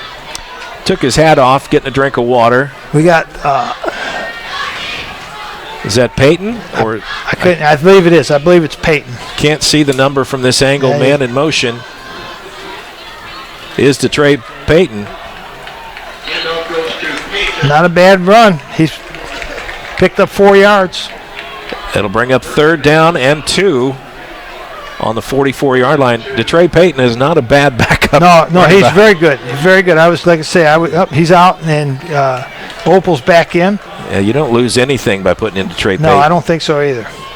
But it's hard to beat Opal the way he's playing right now. Yeah, he's really stepped up. You got to do something right to be the sophomore and the starting tailback for this level of football. Opal straight through for a 1st down. to the 40-yard line. He'll move the chains. Our center snaps are getting a little higher every play. New Albany center snap. And you're going to have to excuse me. I keep saying us and we and our. Yeah. It's hard for me not to, I'm afraid. Clark in the pistol. Snap straight ahead. Opal this time nothing there. They shut the door with authority that time. I believe that's only the second time he's had a no gainer. Caught him right at the line of scrimmage, and nothing doing that time. 2nd down and 10. They'll sit Sutton and Malachi Peters out to the far side. Gummer to the near side. Single set back is Opal. Clark in the pistol. And the snap. Opal reverse. Great defense by Columbus East. They weren't fooled at all. That time, Clark tried to get in the way to make a block. Left tackle did not seal the end there, and that's Coach Cooley making sure that he knew that. Yeah. I saw that. You blew it, and cost us some yards there, a loss of a yard. It'll bring up 3rd and 11, and the Bulldog drive, which started pretty well, is starting to sputter here.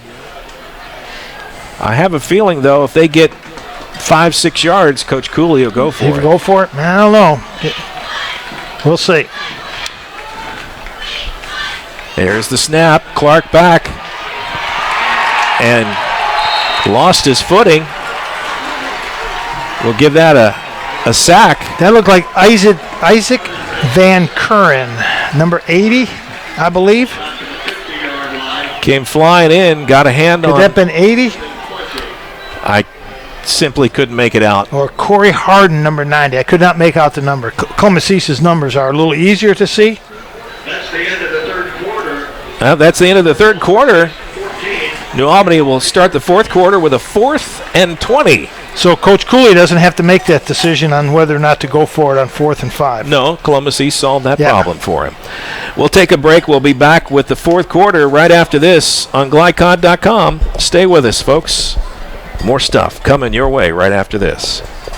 Whether your car needs a routine fix or an important repair, you'll want to take it to Vonyers, family owned in Jeffersonville since 1981, with old-fashioned values including honesty and integrity. Vonyers is dedicated to giving your car the best possible service in the industry. That's why service is our product at Vonyers, located at 1903 Dutch Lane in Jeffersonville. Call 812-283-6215. That's 812-283-6215. Online at Vonyers.com.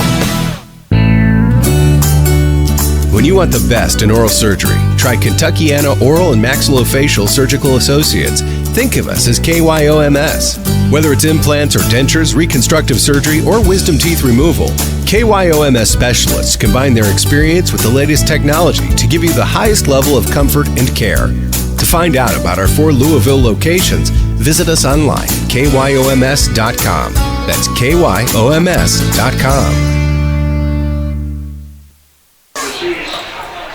Welcome back here as the coverage continues. The referees are supposed to give a minute between quarters, gave them 30 seconds. We do our best here, folks, I promise. So we'll tell you we missed a punt. It was a high snap that the punter got off, and it was a nice return by the Columbus East player and was called back because of a block in the back. So that's thank you for that nice reset there. Fourth quarter underway, 14-13 ball game. Stats for the third quarter: Opal had 6 carries for 45 yards, and Clark 0 out of 3. Columbus East quarterback 2 for 3 for 27, and McDonald 6 carries for 25 yards. Greavy 4 for 10. Straight ahead. Oh, what a play! Nothing there. That time Greavy never got started. He lost a yard. 2nd and 11. We need to make a rule that says uniforms have to have clear numbers on them. They used to. They used to be. You got a black jersey, should have a white number on it. That would be so helpful. But hey, it's not so fashionable. Well, I would like to give a shout out for that young man that made that play. Gilly, little screen out to the Uh-oh. And he gets through the first wave. Yes, he did. And picks up the first down out across the 40-yard line. Nice. It's kind of a sidearm sling there by Gilly. And I cannot see the young man's number that made the catch, but it was a little quick screen to the right and had a good block. It got him out of trouble. Handoff, I believe, McDonald with the carry. And not much there. New Albany on the stop. They'll give him a yard. It'll be 2nd and 9. Columbus East in kind of a hurry-up offense again. That was Darius Price on the stop, and Mumphrey's coming out. He looked like he may have injured his foot. And he's a big young man. That foot needs to carry a lot of weight. 2nd and 9. Gilly in the pistol. Gets the snap. Fakes the handoff. Is going to put it in the air. Has a receiver. Throws it short. He's wide open, too. Incomplete. Target was... that could have been very well intercepted because if you're going to throw it in the middle, you got to throw it quickly in the middle. He kind of did a little double clutch and still threw the ball. He was lucky it wasn't picked off. Cody Horner was the target. Incomplete. 3rd and 9, sorry. Snap low. Picks it up. Has to throw it in a hurry, and it hits the ground. It'll be incomplete. Grivey now. Yeah, I guess it's Grivey now. Whatever you call him.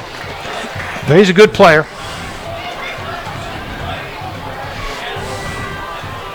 Fourth down, punting unit comes on. Thomason back to kick. Deep for New Albany. Opal. Some familiar names. Yes.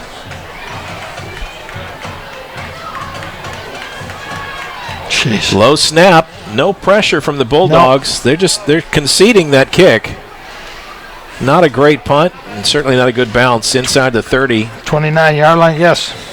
New Albany. Both teams are conceding the bad snap because any one of these are very blockable kicks, but they also have what's called punt safe, which means we're not going to return because we're so concerned about any trick play you might run.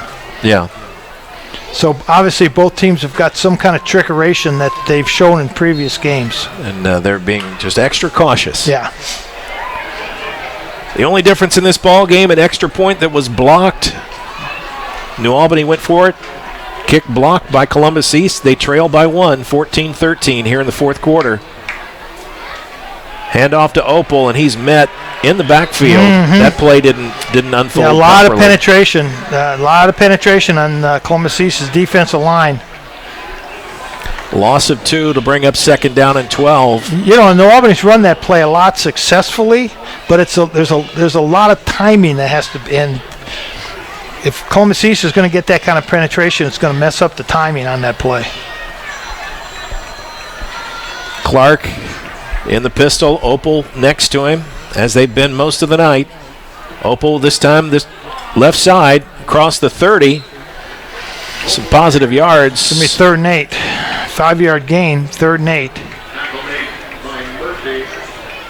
Spotted out about the 32-yard line. They gave him a generous spot. They say it's 3rd and 7 up in the booth. We'll take it.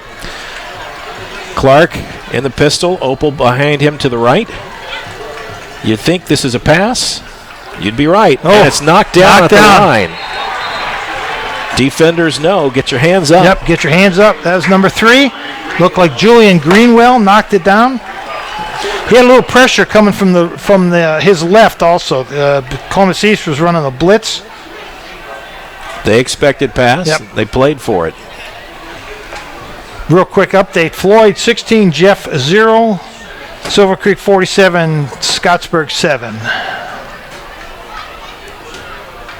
14-13 here. Columbus East leads New Albany by 1. 8:54 to go in the ball game. It's turned into a punting contest, hasn't it? It sure has. It's completely opposite. Oh, here they come. They're low going. Snap. Well, it's because the snaps are not been great, and his kick doesn't have a lot of elevation.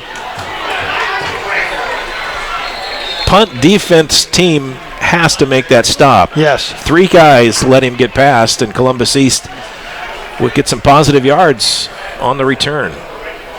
They'll spot him out of bounds at the 43-yard line. Columbus East almost a half field. New Albany losing the field position game here in the second half. And that's really what it's coming down to, isn't it? A field position game now. They've got to get a big drive to flip the field or a turnover. Columbus East has not turned over the ball in the ball game. But then you wouldn't expect them to. Handoff straight ahead. Nope, quarterback keep. Gilly, he's wide open.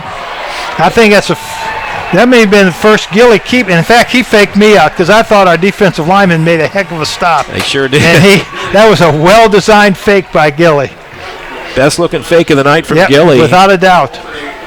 That was that read option that we've been talking about, and I'm not so sure, though, he read it. I think he was going to run all the way on that one. Down to the 38-yard line. Now we'll do it again.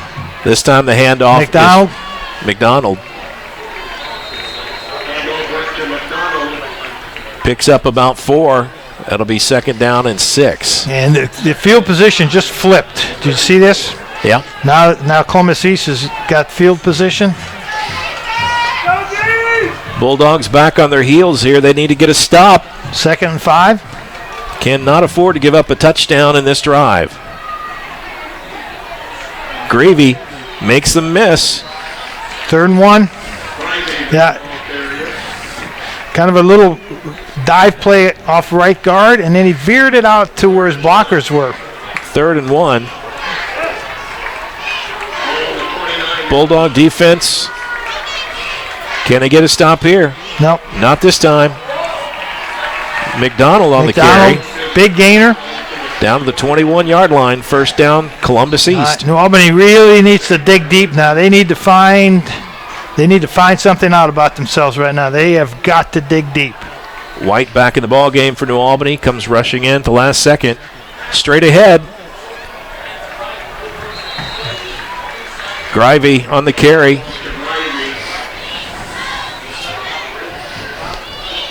They'll give him about 3. Suspect Second that and 7. Columbus East will keep it on the ground. McDonald. No. This time nothing doing. No gain. 3rd down. 7 minutes to go in the ball game. New Albany trails by 1. They controlled the first half, but Columbus East has controlled the second. The missed extra point by New Albany, the difference in the ball game. Gilly, shotgun, 2-back set. He's going to drop back, put it in the air, has a receiver in his hands. Defender can't make the stop. And it's going to be a first down at the 10-yard line. First and goal, Columbus East. Cornerback has to make that stop. Yes, he does. And made a nice catch. It wasn't a great pass. It was a nice catch and a nice cut after the catch. Too many New Albany defenders here in the secondary are missing the first touch. Yeah. Grivey straight down the middle. And New Albany blitzed. They blitzed on that, and once he got past that first line of defense, there was no linebackers because New Albany was blitzing. So New Albany needs to make that play on the blitz rather than let him get into that secondary level. Second down and 3, ball at the 3-yard line. Grivey stood up, but he goes into the end zone for a touchdown. Columbus East up 20-13 over New Albany. Bulldogs think history beginning to repeat itself again. They're going to have to find something on offense when they get the ball back here in just a couple minutes. 5 minutes, 55 seconds. They certainly have the weapons to do it. The question is, do they have the mental fortitude to do it? Thomason lines up for the extra point. Snap is low. No good. Kick is off to the left. Yes. New Albany catches a break here, and they stay within 7. Now the question is, it's interesting, isn't do it? you go for 2, or do you go for the tie and go for overtime? Win on the road, tie at home. I knew there was a rule for that. There is a rule. You look it up in the coaching book, page 27. There's always a rule. There's a coaching book? There is a coaching book, page 27. Page 27. The rule says that you tie at home and go for the win on the road. Well, it makes sense. It sure does. Anything unusual you might expect here? Will they kick it deep, or will, just a deep kick, right? If I'm Columbus East, I'm going to force you to go the length of the field. Yeah, I'm going to kick it deep and try to keep it. It'd be nice if you could kick it in the end zone, let New Albany ball in the 20, and not worry about a return. New Albany certainly, Malachi Peters wishes he has that one pass back where he was wide open, 30 yards downfield, and uncovered. Sure touchdown, went right through his fingers. Thomason ready to kick off. Kick is up. Nice kick. Going to be taken by Opal at about the 7. Straight ahead, across the 20. 25. Keeps driving forward. Ball's loose. Who got it? Did New Albany get it? New Albany covers. Whew. Columbus East had the ball. What a break for the Bulldogs. Yes. As the ball squirted forward out of Opal's hands. He's a pretty sure-handed back. But a fumble on the kickoff return, and New Albany, I don't know how they got that back. I don't either. Columbus East player had it covered. And you know how hard that ball is to cover. Yeah. Well, there's a correct way and an incorrect way to recover a fumble. And if you just flop on it, it's going to squirt out. Every time. You got to curl around it. Yes, sir. 1st and 10, New Albany on their own 35-yard line, 65 yards away from a tie. Opal on the carry, and there's nothing there. Maybe a yard. 2nd down and 9. If New Albany's got any unusual looks, now's the time to start unveiling them, I would believe. Yes, sir. Anything you haven't tried yet would be a good time to try it. 5 1/4. Clark back in the shotgun, Opal to his right. 3 split out to the far side. He's going to pass. Clark puts it in the air in the hands of receiver. Short pass. Yeah, it's going to be 3rd and 5. It's almost like a run, that length of a pass. 40-yard line, 3rd and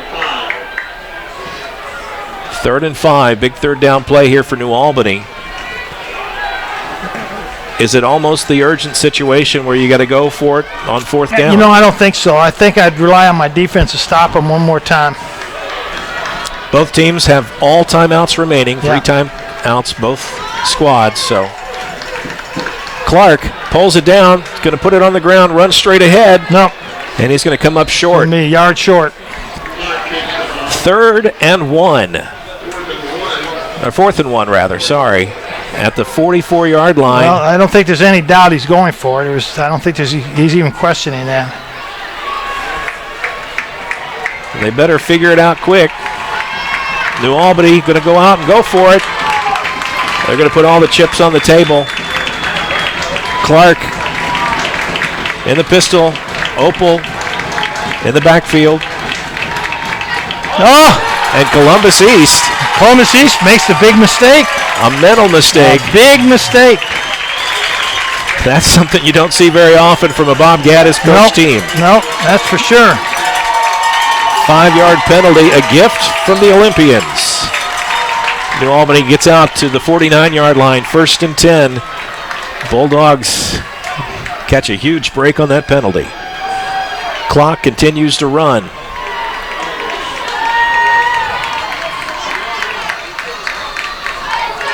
Clark rolls out to his right, being chased, puts it up.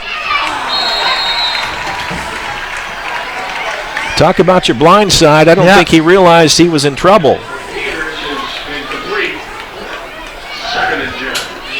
Fortunately, that was incomplete and not intercepted. Yeah, he's going to catch his breath here for a minute. He took a pretty good lick. Yeah, right at the moment he got rid of the ball, he got hit pretty hard in the back. Well, he'll be thinking the next time he makes that move. Incomplete pass stops the clock. 2nd down and 10. Ball at the 49-yard line. New Albany trails by 7.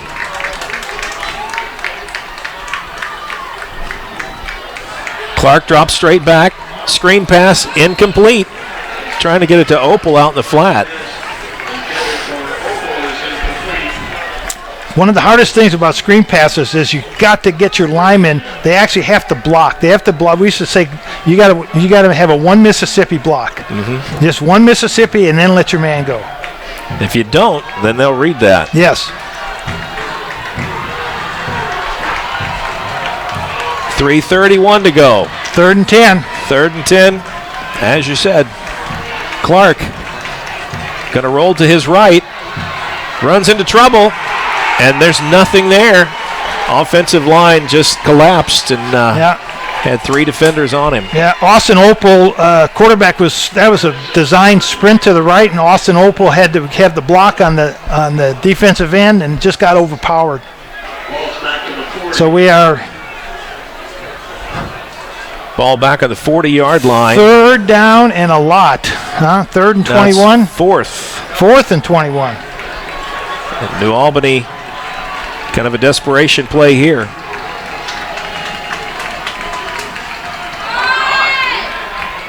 Clark throws it in the hands of a defender, and he'll go down. And with 2:42 to go in the ball. Columbus East just got an unsportsmanlike conduct penalty. Number 3 for Columbus East. That would be Julian Greenwell. And I'm sure Coach Gaddis is going to talk to him about that. That'll be a 15-yard penalty. Yes, it will. Unsportsmanlike conduct. He had a few words to say to a New Albany player, and I bet they weren't real nice words. Probably not. Probably didn't ask him about his date after the game or what he had for supper. I'm guessing that wasn't the extent of it. New Albany in a 4th and 19, and Columbus East is sitting back there waiting on it. Bulldogs. Actually, the Columbus East player would have been smart to just knock the ball down, not even intercept it. Because had they just knocked the ball down, they'd have had the ball on New Albany's 40-yard line instead of their own 42. It's hard to get kids to understand when you got a chance for an interception not to intercept it. Yeah, very true. All right, 2:42. New Albany's got all their timeouts left. 1st and 10. Actually, they took 1. They have 2 left. 2 left. I'm sorry. Yes, I see that. That's on the scoreboard now. Bulldog defense going to have to try to come up with a stop. They get a fumble. And they recover the ball. New Albany takes the ball on the errant exchange. Two mistakes that you would never think Columbus East would make. Can the Bulldog offense rise to the occasion here with 2:38 to go? Some of the fans were starting to the steps. Yes. Stopped. And Columbus East was running a very simple play. But I'm going to tell you, Mike, to me, I still like putting the quarterback under the center. There's a good chance you're not going to do that. Yeah, especially in the situation where you don't want to fumble, because if you keep the ball, you win the game. You win the game. Bulldog offense. They get a mulligan. Can they take advantage of it? Clark puts a man in motion. Now they stop. Different looking set. Straight ahead is Opal. He'll pick up a couple of yards. Bulldogs going to have to be in a hurry up. 2:30 to go in the ball game. The same thing happened in the Castle game where New Albany had a turnover. Castle had the ball, was going in to drive, and did the same thing. Fumbled right before the half on that same kind of play. New Albany better get their signal straight. They waste time in getting set up on the field. Those seconds don't get put back on the clock. Man in motion is Sutton. Fake the handoff. Clark puts it up downfield, has a receiver. Can he get to the end zone? Yes. And it's a touchdown, Devin Gummer. New Albany goes 38 or 37 yards through the air. 37 yards in about a minute. 1:54 to go in the ball game, and they trail by 1.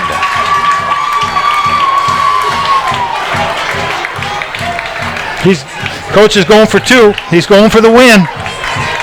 Coach Cooley is going for the win. Now I might call timeout since you've got the timeouts. I think I might call timeout. And they want to put it on the on the right on the left hash. which would indicate I think we're going to go to the right on the play. Columbus East fans a little nervous here. I think I would call timeout. Clark and Opal in the pistol, and a timeout called by Columbus East. That's even better. Columbus East called a timeout for you. Yes. That's even better, which I never like to do. I never like to call timeout for the other team. All right, well, it's a quick timeout taken. We'll take a quick one as well. We'll be back for the exciting finish right after this. You're watching Glycod.com. Your friendly neighborhood Centra Credit Union here. Up for saving money? Visit Centra.org or a branch today for a free loan checkup. We'll look at what you're spending on loan payments at Centra or with other lenders, and if we can help you save money, we'll tell you how, because every nickel counts. Jimmy, oh, what I see there in your ear, it's a nickel. How'd it get there? Even those nickels. Save them up, and someday you'll be rich. Centra Credit Union, centered around you. Federally insured by NCUA. Equal housing opportunity. All loans subject to credit approval. Excuse me, Floyd 16, Jeff We're 0. back here. And welcome to all of our listeners who've joined us on the Big X tonight, tuning in on radio. You've got a great ball game here. New Albany trails by 1, minute 54 to go, 20-19. Columbus East on top. New Albany's going to go for 2. They're going for the win right here. Fans are on their feet. 79 wins in a row, Columbus East in the conference. Can the Bulldogs get this extra point? Clark running for his life, puts it in the air, and it's knocked down. And Columbus East stiffens. I got to think that onside kick. New Albany will try an onside kick here. 2-point conversion, no good. What a gamble. Coach Cooley wanted to go for it all right there. And a lot of people will second-guess that decision.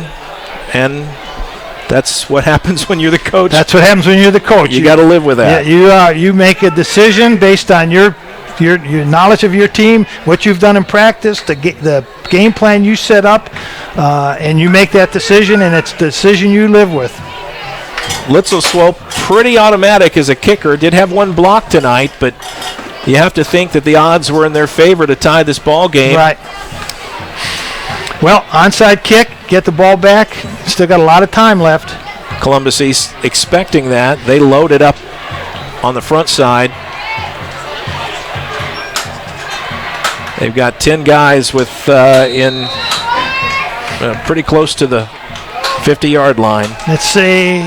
Is this Litzel Swope kicking? It is Litzel Swope. The soccer kicker just drive it into the ground, get a big bounce like that. And Columbus East will have the ball at their own 37-yard line. Albany's got 3 timeouts. One timeout. No.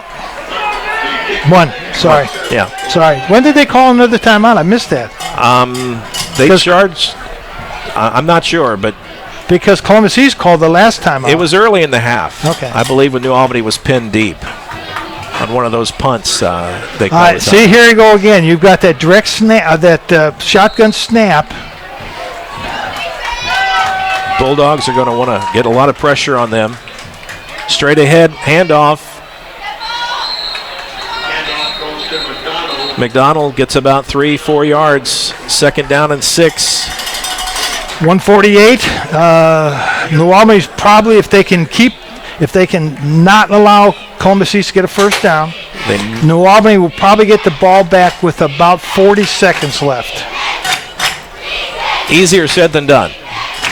And you know, this bad part about this right now is with the game clock not working, the quarterback doesn't know how much time he can kill off that clock. Yeah. And hopefully the referee doesn't keep the clock. The back judge way back here is the one keeping the time. And he's not going to be telling the quarterback how much time is left. So the quarterback really now has to have a game clock in his head. This is one of the differences between Indiana and Kentucky. Kentucky, they don't have play clocks on the field, and it makes it a much different ball game in that respect. 2nd and 6. Handoff. Grivey. Grivey. Now, wait a minute. See, I knew New Albany had extra timeouts left. Well, I know that's wrong, though. The scoreboard says they had one, and now they've called 2 timeouts. So they have none now. So now they have none. Well, we don't know. we have no idea. Who knows? Anymore, who knows? So New Albany will, if that was their last timeout, New Albany should be able to get the ball back with about a minute left. Yeah, they got to get a stop on this play, though. This is a big third down play. Yes. 3rd and 3. Yes. They did not get the defense will say they got a good spot. Offense is thinking they were a little farther along. I thought he was out to the 46. They mark him at the 44. Right. So big Bulldog spot, but can they get this big third down stop? You have to believe that if they don't get a first down here, Columbus East definitely in a punting situation. But they've got to get a first down first. Right. Yeah. New Albany out of timeouts. This is really it. If they get a stop, they've got life. If they don't, game over. Gilly, hands off. McDonald chases the right side. And left side, he's going to have the first down, and Columbus East is going to go to 80 in a row. And knock off New Albany. I shouldn't say that. You know, it's high school football, and the weirdest things can happen. Just like that fumble earlier. 1st and 10, ball out to 49. New Albany player injured, and that is Ian Hoagland, and he's played a whale of a game tonight. He looks like he's cramping a little bit. Victory formation now is Columbus East. Yep. Gilly comes up under center. And he's going to use up as much clock as he can. Take a snap, take a knee, and 1:07 left. 2 more plays. It's just... Or maybe one more. Yeah, probably 2 more. 2nd down. Years ago, this was 1974. I was coaching at Pleasure Ridge Park High School, and all we had to do was kill the clock like this. And the quarterback fumbled the ball. The Valley High School recovered it, kicked the field goal, and we lost the game. I still remember it. I bet you'll never forget Nope. that. Gilly takes a knee, and that's going to do it. Play clock. Counting down, that's the end of the game. 26 seconds, but it doesn't really matter. And New Albany comes up short, 20-19. Columbus East continues undefeated in the Hoosier Hills Conference, 80 in a row. Amazing. And the Bulldogs can only think, what if? What if? 2 weeks in a row, 1-point losses. Heartbreakers. If anything, perhaps it'll get them mentally prepared for postseason. I think this Bulldog team's still a lot better. They just haven't put the complete game together when they needed it. That's right. Yeah, I agree.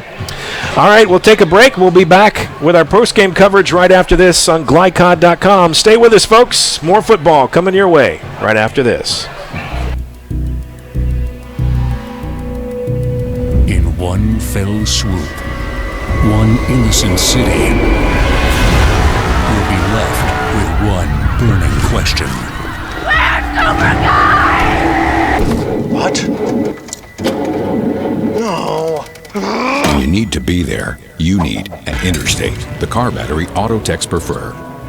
Come by Interstate Batteries, 1510 Production Road, Jeffersonville.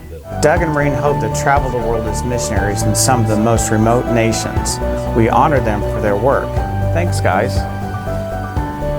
Bill and Frank have served the country with honor during the Vietnam War. Bill has 2 Purple Hearts. Thank you both for your service. We're truly honored to serve a generation that's really made a difference. For more information about American senior communities, please visit us at asccare.com. What brings you and Greg to marriage counseling today? Jake from State Farm. My husband calls him all the time. 2, 3 in the morning, it doesn't matter. Greg, is this true? Yeah, Jake saves us tons on our insurance, no matter what time it is. And how much did he save you? Hundreds. Can I call this Jake from State Farm? You've got to be kidding me. State Farm is there for you anytime, anywhere. Just call or click today. Get to a better state. State Farm. Remember to contact Doug Fisher in Clarksville. Hi, this is Sheriff Jamie Knoll of the Clark County Sheriff's Office reminding you to please buckle up, wear your seatbelts, and refrain from texting while you're behind the wheel. Your safety is our priority. Enjoy the game. Glycod's coverage of Kentuckiana Football Friday continues with the Postgame Show. A recap of tonight's action, recognition of tonight's top players, and scores of other games. Brought to you by Clark County Sheriff Jamie Knoll.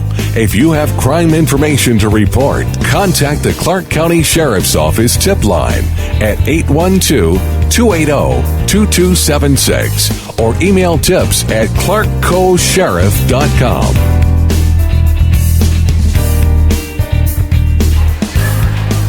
Welcome back. Post-game coverage. Mike Beck, Jim Kazmarek, and if you're a Bulldog fan, you're going to be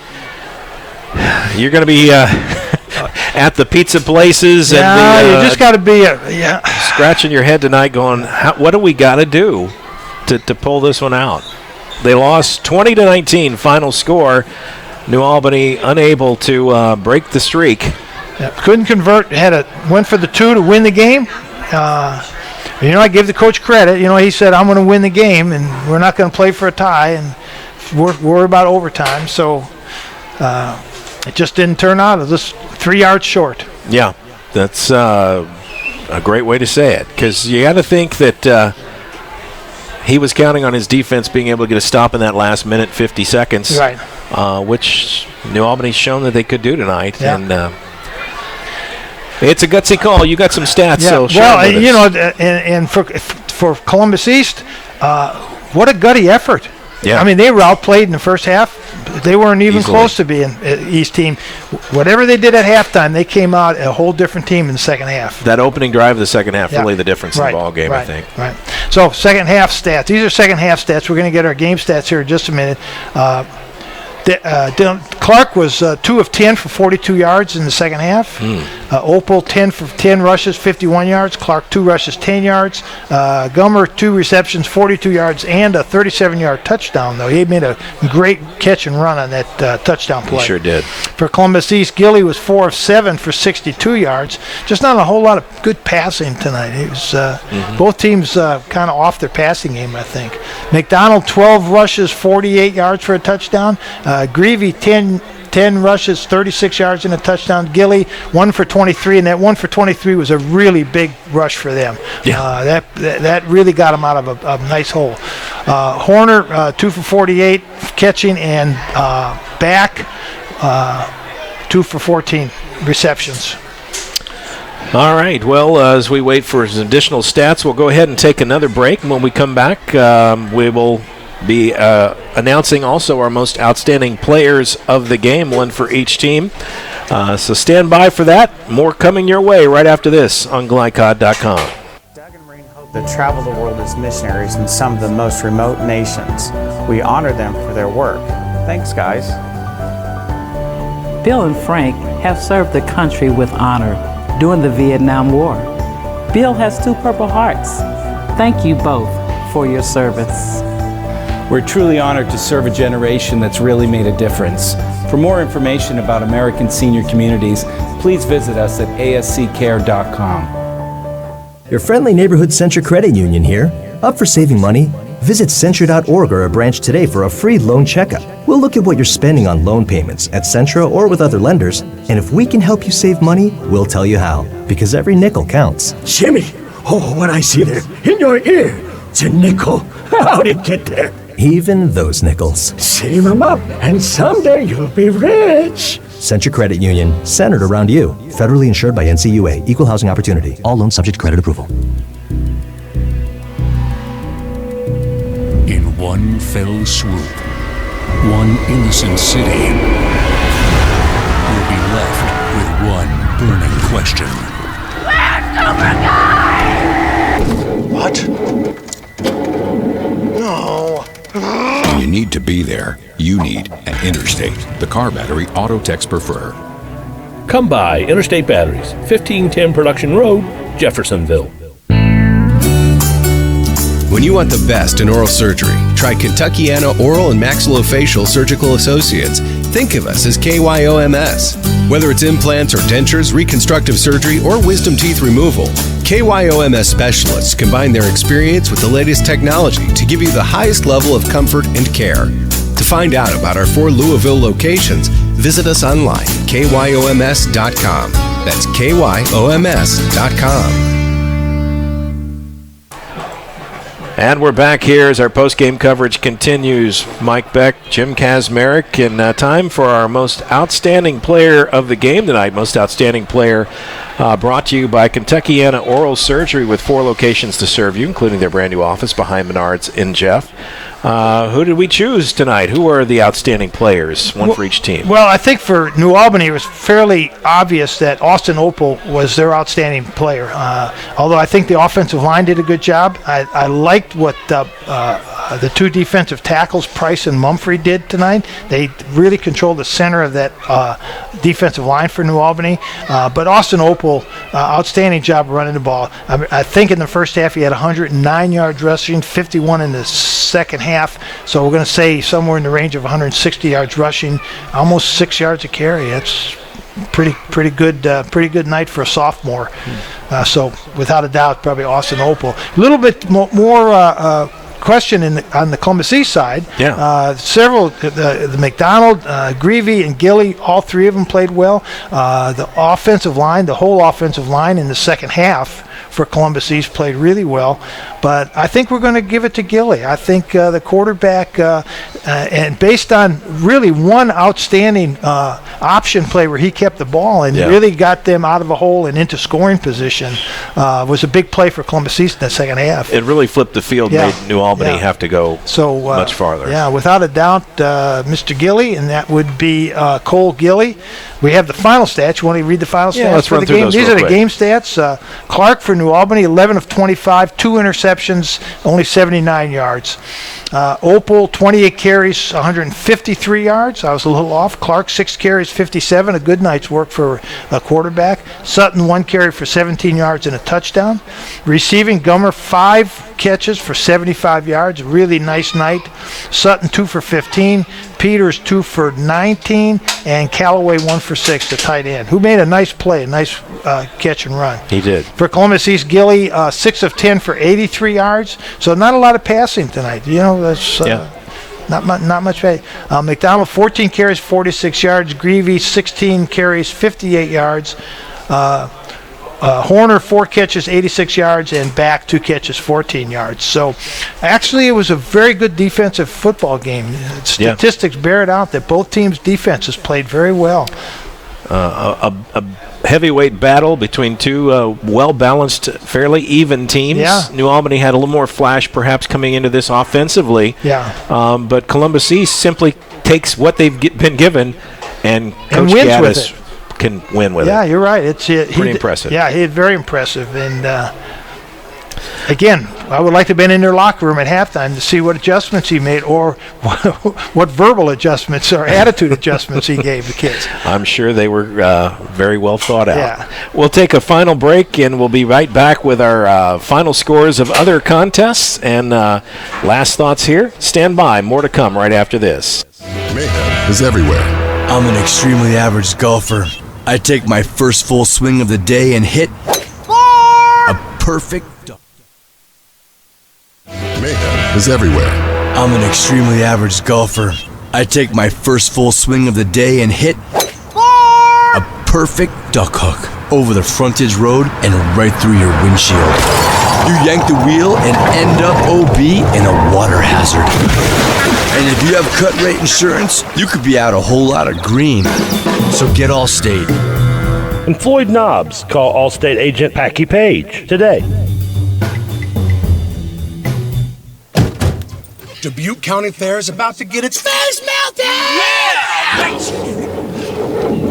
1 second. I guess their faces are safe. This is the... Shut up, Jeff. Yeah, Jeff, shut up. Shut up, Jeff. I don't need your help.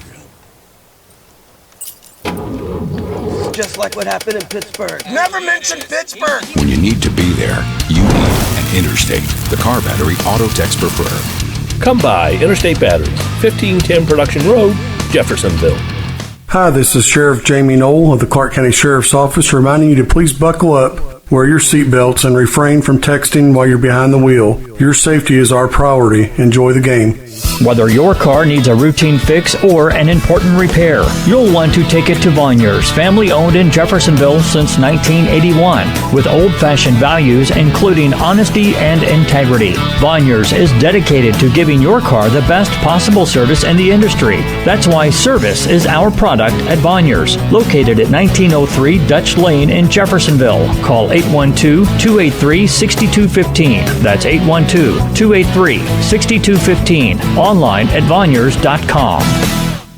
Many children in your community need a voice. That's why you should volunteer for CASA, court-appointed special advocates who stand for the best interest of abused and neglected children involved in the court system. CASA volunteers are ordinary community members, and as a volunteer, you'll receive plenty of training and have lots of resources to help you with your cases. For more information or to become a volunteer, contact your local CASA office or visit casaforchildren.org.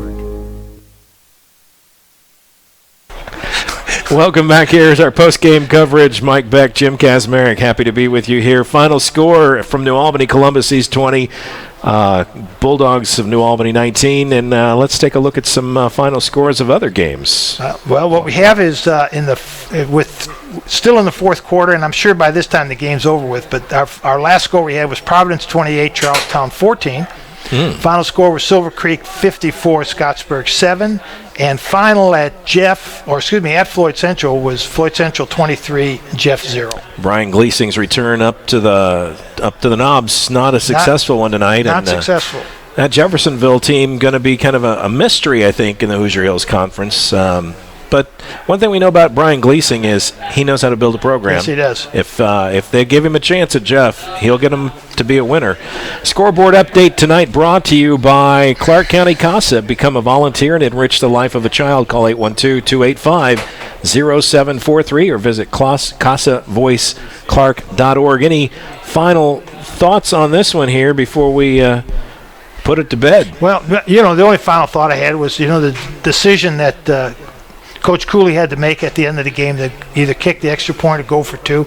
And I think that in his mind he made the right decision, that this is what I need to do. And part of that may have been the situation that the kick that was blocked in the first half may have weighed on his mind in the second half. The holder, the long snapper and the holder both looked a little shaky on both of their other extra points. That could have weighed heavily on his decision to go for two. Yeah. Well, only Coach Cooley knows what was going on, and we're not second-guessing it. Nope. We're just reporting what we've seen. So before we bug out of this one, we do want to let you know where we'll be next week. We'll see these Bulldogs again. Yes. And it'll be a pleasure to see Dylan Clark, Austin Opal et al. Yeah. That's Latin for all the rest. All the rest.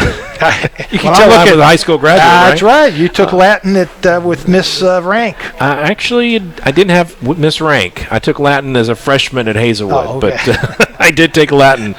But the New Albany Bulldogs will take it on the road next week and try to get back to winning ways after dropping two heartbreakers. Yes. The Bloomington North Cougars await, and we'll be making the ride up to Bloomington, and should be a good ball game up there. I'm sure it will be. All right. Well, any final thoughts on this one before we say goodbye? Well, congratulations to Coach Gaddis, 80 in a row, and it looks like for the rest of the conference, well, he's still got to play Bedford. And Floyd Central. Bedford and Floyd Central, so it'll be interesting. Yeah, it will. But best wishes to him and the Olympians. They certainly are a good team. Let me ask you this, because it's conceivable that Columbus East and New Albany could possibly meet again in postseason. Yeah. Any chance that this loss could be a springboard to a different outcome the second time? It's always hard to beat a team twice. Yeah, it really is, and I've had that situation several times, and I've been on the winning end and the losing end of those situations. So, it's going to depend on how New Albany plays out the rest of the season. Yeah, it really is. Is this going to hurt them, or is it going to help them? All right. Basically, we'll see next week, actually. We will find out next week. It'll be very telling. Well, for a rebroadcast of this game and the most in-depth coverage in high school sports, click on glycod.com. Join us next week as Jim Kazmarek and myself will be at Bloomington North as the Bulldogs take on the Bloomington North Cougars. Tonight's executive producer was Steve Bird, music by Jason Shaw, statistician and spotter Don Simmons. Don Simmons, our intern Will Harper, who did an outstanding, let me just say, Will did an outstanding job on the scoreboard tonight. He is outstanding. He did.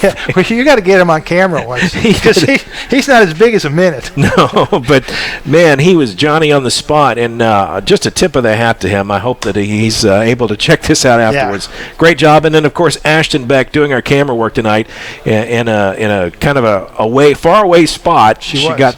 And we're over here, and she's way over there. Yeah. But we thank for all their work. Everybody did a great job tonight. For all of us, I'm Mike Beck saying good night from New Albany. You've been watching and listening to high school football on glycod.com. We'll see you next week, folks. Have a good evening. Be safe out there. This live broadcast of Kentuckiana Football Friday was presented by Interstate Batteries. Outrageously dependable since 1952 and available throughout southern Indiana. For the dealer nearest you, visit interstatebatteries.com. Tonight's game was also brought to you by Centra Credit Union for banking and financial services that are centered around you. Clark County Sheriff Jamie Knoll, who reminds you not to text and drive. Kentuckiana Oral Surgery, with 4 locations to serve you, including behind Menards at Town Center Boulevard in Jeff. The W.M. Kelly Company in New Albany, designing, building, innovating, and now hiring. The Locker Room. Voiner's Auto Air in Jeffersonville. Big or small, they do it all. And by Allstate agent Packy Page of Floyd's Knobs. He'll put you in good hands. For schedule information about our upcoming broadcast, visit our website, glicod.com, Facebook and Twitter at Glycod. We thank you for listening to this live sports presentation from Glycod Communications.